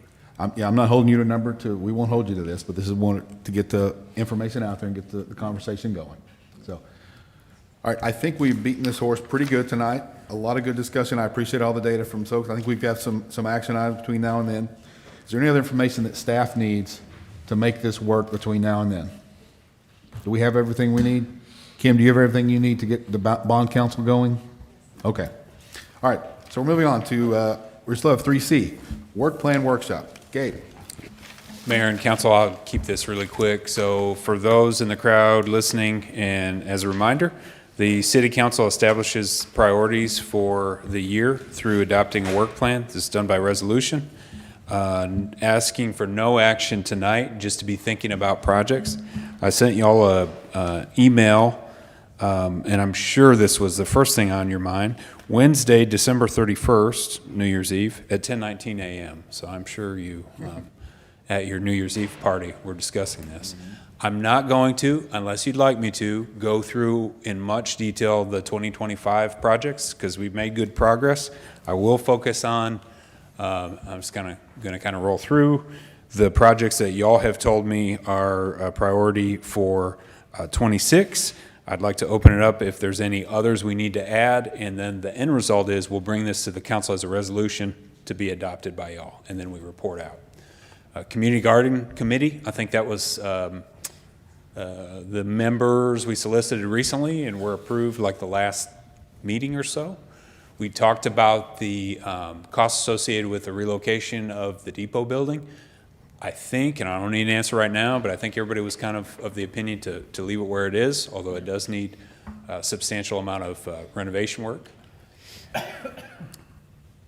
I hope, this is my, I may tear up, but I hope we have found some clarity on carports. If I ever see this carports on the agenda again, I will be a happy man, so. Hallelujah. Thank you. And I think we've got a great path forward. Thank you all for your action. This was something we just didn't get to. Our employee personnel manual update recommended we carry this forward. I think we've got, Melanie's still here, I think we've got some draft policy documents from TML. We're planning on getting together, and that may be one of our first projects we knock out in '26. Should we get some dates or something on it? Because this is I'm scratching my head of how we didn't get this done last year. Employee personnel manual, I mean, if it needs to be updated, it needs to be updated. Yeah, I agree. Maybe It's not something. maybe the 3 iteration of carports or the umpteen iterations of our bond election. That could be. But I promise you, we can knock it out pretty quickly. Okay. So, So can we put on there to get it done by end of Q1? Yeah, you want like quarters on all these, is that what you're saying? Like Q1, Quarters Q2, or whatever? months, yeah, Okay. absolutely. yeah, it's pretty simple. So this would be a project we didn't move forward with. The mayor touched on this briefly. Staff's role with a bond election is to provide information. We don't advocate. We would hold probably town hall meetings, some site visits, put together a mailer, a video, all things we've done in the past, assuming an election is called. So that's going to be carried over. Should that be bonds and certificates of obligation or just bonds? Yeah, no, absolutely. All, Debt, yeah, capital debt. yeah. I think that's good. Special Events Committee, so that's transitioned over to rec. I was excited to hear about the Cinco de Mayo event. Even more excited to hear y'all consider canceling a meeting. I mean, y'all have made my evening. So was that one done? Is this done? Yeah, it's pretty well complete. As we always do, we rehash, we go over our events every year. So I think we'll review with the committees over the, improvement for the parade. Training Grain was good, having it back at Willow Creek Park. We'll probably tweak some things and continue having fun. So the former fire station, our friends at MAD, their architect is coming, I think, sometime this week, right? Tomorrow to walk the site again. The hiccup is drainage, so I think we're close. They've told us they want to submit for permits within the next month, so we're close. I want to see dirt moving. I'm not happy till dirt moves. Yeah. I want pronto. I want dirt, like, let's say into Q1, I want to see some damn dirt moving. Is that fair? I don't understand the drainage problem. We don't have any drainage there. That's right. There's been no No, rain. if you'll recall, the last meeting, they did change the drive-through to accommodate the council's desire, which changed the plan, so they've been responsive to y'all. We've never seen the new one. Yeah, I think they're still working on it, so. So have they signed the agreement yet, or are we still waiting on that? No, it hasn't been executed, but we're waiting. They want to, I think the decision point is how much of the building is salvageable based on the drainage. That's where we are. The good news is I believe that this group is well capitalized and funded. They're rocking and rolling with the project in Benbrook, and they've also started in North Richland Hills. That don't make me, I'm like the mayor. When are we getting out there Sure. with a shovel and throwing dirt? Yeah. You and me Yeah, can do that. We can start that tomorrow, can't we? That's right. Let's get out there. I got a hard hat and a shovel. Yeah. I can give you some sledgehammers. We can do some demo. So, friend of a parks, this would be a carryover project.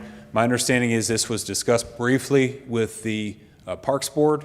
I think they're interested in the idea, wanted to hear more. I think this is a good idea and a common function in other cities to have a nonprofit arm that could potentially augment, parks projects. So would recommend we bring that forward. Should we create a nonprofit in the future, that would be an entity separate from the city. So much like our 501c3 with the animal shelter, it's separate, yet still helps out the function. The idea was to have a nonprofit review, do a citywide tree assessment.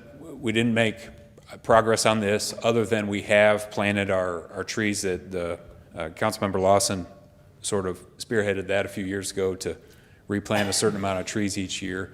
There was, and this came from Councilmember Lawson, desire to look at offering some sort of incentive or enticement to homeowners to remove or relocate trees that are going to damage our pavement. I think this is well received. Tree roots pop and buckle sidewalk and break up curbs. I think this be a, We also talked about, Paul and I and Nick too, about potentially adding it to the SHIP program. SHIP, I think that, yeah. Because of the egret problem. Yeah. Allowing maybe a provision in there for people to get a little money back. For Sure. trimming trees. No, that'd be timely to trim up trees. The SHIP program, we were talking earlier, I don't know why it hasn't really caught on. I don't know if it's a marketing thing, or I know we've had a couple projects, so maybe we just need to get some videos or. So as I'm saying, kind of a carrot stick thing, some of these neighborhoods who's put tons of trees in that easement area and is tearing up the sidewalks, you know, we tell them we're not replacing those sidewalks, or if we replace them and you don't solve the root cause problem, which is trees, we'll bill you back the cost. So I mean, you know, so we give them something of, hey, we'll help you get rid of the trees, but I just hate to see our citizens' money being spent on fixing or replacing sidewalks that in 2 years are gonna be tore up again due to those same trees. Yeah, it's a good point. My reason for putting this on the plan was to actually just have an assessment. We may, you know, this nonprofit knows how many trees is appropriate for this square footage of, this area that you have in your city, or. Sure. And it may be, I think it would be good for us to know, how do we stand? Do we have enough trees? Right. Or do we not? And if we find that we don't, maybe we can put in some kind of program to add one or two to the parks every year or something like that. I just wanted to find out What the benchmark. how we yeah. are doing with our trees. Yeah, that helps frame it better. I think we can get some information. This is something we'll finish potentially the next meeting. We did an RFQ for engineering services. We intend to come back and have a presentation. Randy and Jared Kersey, Diksha is also going to present about the result of that. Trent reminded me that the last time the city engineer contract was advertised or revisited, I think it was like 2015. So before my time, we were probably due. We did a similar function with our internal auditor a few years ago. It was just time, and we can. There's some misconceptions I think we can address at that time. You know, does the city engineer have a blank check? No. This would also cover our contracted consultants, like our city attorney. So a lot of our costs related to our consultants are driven by activity we can't control. Open records requests would be a great example. It takes legal staff time review. When we get development applications, we have to review them. As you're aware, there's a development on the east side. We've had 15 submittals, and each time we've reviewed, that's cost us money. We can't say, no, we're not going to review it. So that being said, I do think our engineering costs minus any bond projects voters would approve, they're going to be on the decline, because as less land is available for development, we have less, development-related projects. So we'll fuss and discuss that at a future meeting. We had talked about that, is that a lot of people had a misunderstanding of how that even worked, putting together some training videos and stuff and put them out there on the internet. Could that be rolled into that? Yeah, I think so. And I think when we discuss it next time, plus we've got submittals from engineering firms, there's a group that will be evaluating that. I think it'd be a good time to kind of explain. So, yeah. And also probably timely if we're considering a bond, because if that's a misconception you've heard, it's a misconception that's out there, or that, an architect gets a cut or something. No, it's a fixed cost, so timely. This next item is pretty well complete. If you remember a few meetings back, Louisa and Maria presented. I had one update from Louisa. So they were able to negotiate a reduction in the cost to the new system with Tyler Technologies. So it's about a $3,500 savings each year. And then we hope to implement that or begin implementation about June of 2026. which is a month before the contract with the current vendor expires. So we're making good progress on that. If you remember, that Maria and Luisa did a very comprehensive evaluation and So what is there to do with this? You all done picked it. yeah, so the implementation with the new software. Implementation. That's right. Yeah.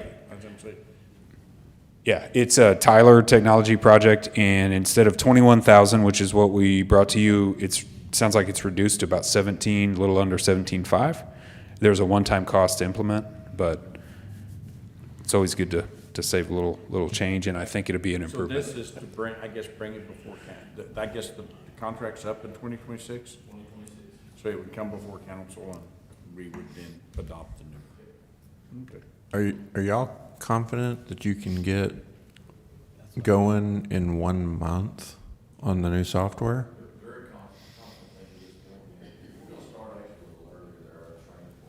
Okay. Yeah, so part of that is they have assistance in that transition, because we had a meeting with Lisa and remember? Yeah. So there's assistance in the transition, so they're gonna help us implement that, and I think I know a month is tight, but I think it's possible. Even well-executed transitions on systems, I'll be impressed. Hey, when they said it to me, I'm like, okay. Project ideas, in addition to the ones we've already discussed, and these came from y'all, were to update and standardize welcome or gateway monument signs around the city limits generally. Our economic development plan was adopted in 2016, so we're coming up on 10 years. Probably needs a fresh set of eyes to look at that. Fort Worth recently reviewed a dedicated street maintenance fee, so a monthly fee for street improvements. This is something that, again, with the limitations related to providing public infrastructure and our limitations with property tax, something we might consider. I'm not saying we would do it. Randy has explained to you in the past, if you remember, we don't have the capacity to staff up and hire a streets crew. If we had another dedicated funding source, this may be another means to keep doing, general street maintenance work. We didn't mention it in the bond, but any savings we had in bonds, we could also roll to sidewalks, which you'll recall in the past couple of years, we've done a lot of good sidewalk work. And in fact, when we do Old Decatur North here, started next month, that's a large reason why that project bumped to the top. It's going to have a sidewalk so kids can cross safely going to the new Wayside School. Next project, hotel market feasibility study to recruit a hotel that's better in quality than our existing hotels. Recreation Aquatic Center, looking at program offerings and updating fees as applicable. So my understanding is we have a little bit of an issue with low deposit fees. It doesn't necessarily discourage people from, they basically block it. And so we may look at upping our deposit fees so that people follow through, because otherwise we're sort of hurting ourselves with rentable space. Reuse and renovation of the depot. The good news there is that we can use hotel occupancy tax for that purpose, so long that it's used for certain purposes, like a visitor center, tourism, or a convention center. I don't think we'd have a convention center. I had one other project idea and we've done this in the past successfully, as far as targeted code enforcement to address our hotels. Every few years, we seem to need to remind them to keep them up to code. A few years ago, maybe 3 years ago, we talked about a nuisance abatement based on criminal activity. We didn't quite meet the threshold, I think because it was related to prostitution-related arrests, which we didn't meet that requirement. But there is a lot of, unfortunately, criminal activity in some of the existing hotels. So, that's something we could take a look at. And that was my idea, and I brought it in late, and I apologize. Late, but if people ask me how is crime in Saigon, I say it's very good, except I can tell you where it happens, and I want to see what we can do to eliminate that. Reduce it, I know, I'm asking a lot, and there's legal questions involved, that's why I'm not going to get into too many details, but I want us to at least look at that and see what our options are. So from the nuisance side of things, we don't meet the requirement for it, and it's more drug manufacturing, prostitution, illegal gambling. And we catch a lot of folks out of there with warrants, felony warrants, stolen vehicles. Those don't qualify under the nuisance requirements to put a address under notice or take any legal action on them through the courts. So we spend an awful lot of time at 3 or 4 locations here on the outskirts of town that drive a lot of arrests. Unfortunately, it doesn't meet that nuisance requirement, but we do make a lot of arrests. In those arrests, we do seize a considerable amount of narcotics. But again, it's not a distribution, it's user level, so it doesn't qualify under that nuisance level to take the legal action through the courts to get properties closed down or force some other kind of action. I appreciate that. And we may want to bring Brandon as well. I don't want to get too details, but I'm to the point where I want to look some other options, see what we can do to, if necessary, shut these folks down if they don't clean their act up. I'm embarrassed to have that in our city. I would never tell a friend to stay in one of those places. No. And that's, so if I'm not confident, why do we have it here? Why are we allowing that to happen? So I don't have answers for that, but that's my question. What can we do? So I know we've had a problem with gambling right on the skirts, you know, those little gambling machines. And I know they finally got its way through court. And I guess it's about 8, 9 months ago, I seen where it came out where they said that would be, now cities would be able to basically rule those, get rid of those. So it really depends on how the device is operated. If it's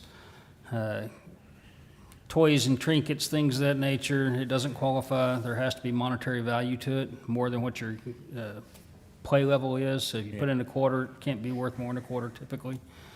When you get into even the claw machines that have the stuffed animals, I mean, by technicality under law, that could qualify as a gambling device because your prize is bigger than what your investment is. Not anything the DA is going to be willing to take. That's considered a game.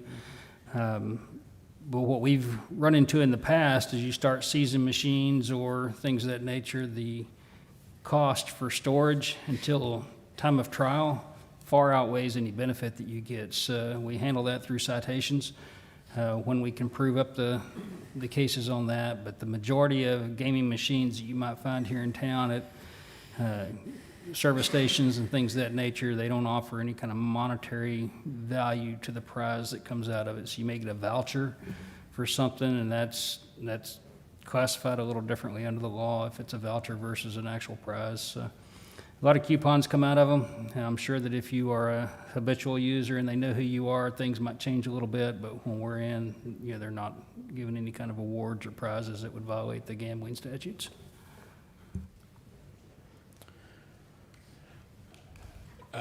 So I don't have anything further. That's the project list. Again, the goal would be to have at the next meeting or maybe our following council meeting an adopted resolution with the projects, and then we'll get to work. So if there's, yeah. No, so we had talked before that, perhaps that this needs to have a little bit more detail. Sure. So I would definitely like to see a little bit more detail, and specifically to Councilman Lawson's point, dates. Sure. And keep in mind that those dates, I see this as kind of like goals. Right. Right? So they, we need to make them specific, but they need to be achievable. And of course, if you need to move them or whatever, but I don't feel like I get enough updates on these. Right. So it just kind of concerns me. I know I wrote down 3 carryovers from last year. There was one that I think that we had, I didn't hear it mentioned, and maybe it was something that was already canceled, but the lighting project, decorative lighting project. Yeah, that was a bust. Well, it was pretty well finished. The way we left that is when the water tower on Jarvis, when we paint that again, we would include lighting as part of the project. Okay. So it's essentially finished. Okay. Yeah, and the way we report is basically monthly. Now, these projects aren't necessarily linear. It doesn't go from 10% to 15%. Sometimes it's nothing, and then action, or we knock one out pretty quickly. Yeah, But what we had that's- talked about before is you sending out basically once a month in your weekly report, giving us an update on it, and then report to council quarterly. Sure, yeah. And we've been a little laxed on that, so if Yeah. we can get back on track, that would be great. Yeah, happy to do that. Yeah. Questions for Gabe? And then I had mentioned to you, and we had talked about that you thought maybe it might be something to look into, the cybersecurity audit risk assessment. And potentially, I think when I was reading through the contract with iWorks, that there's something in there where once a year, they may look at that.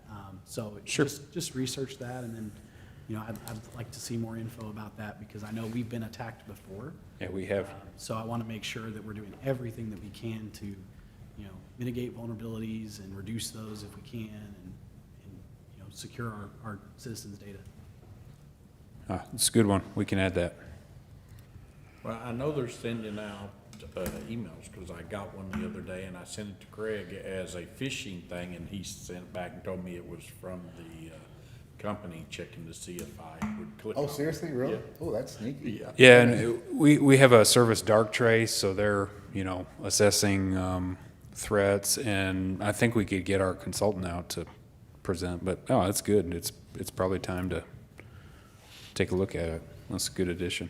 All right, and I'll mention that people have gotten from before, emails from somebody pertaining to me asking for a gift card. I will never, ever send you that email, ever. Right. I will never ask you for money. If I ask for money, I will call you and ask you, or I'll show up at your door, but I will never send you an email asking that. So please, if that comes, it is not from me. I have to say, I got one of those that was informing me that my student loans were past due. Okay. Shame on you, Mary. All right, anything else for Gabe? All right, we don't have an executive session, so I will entertain a motion to adjourn. I make a motion, we adjourn. Brack, Valerie, second.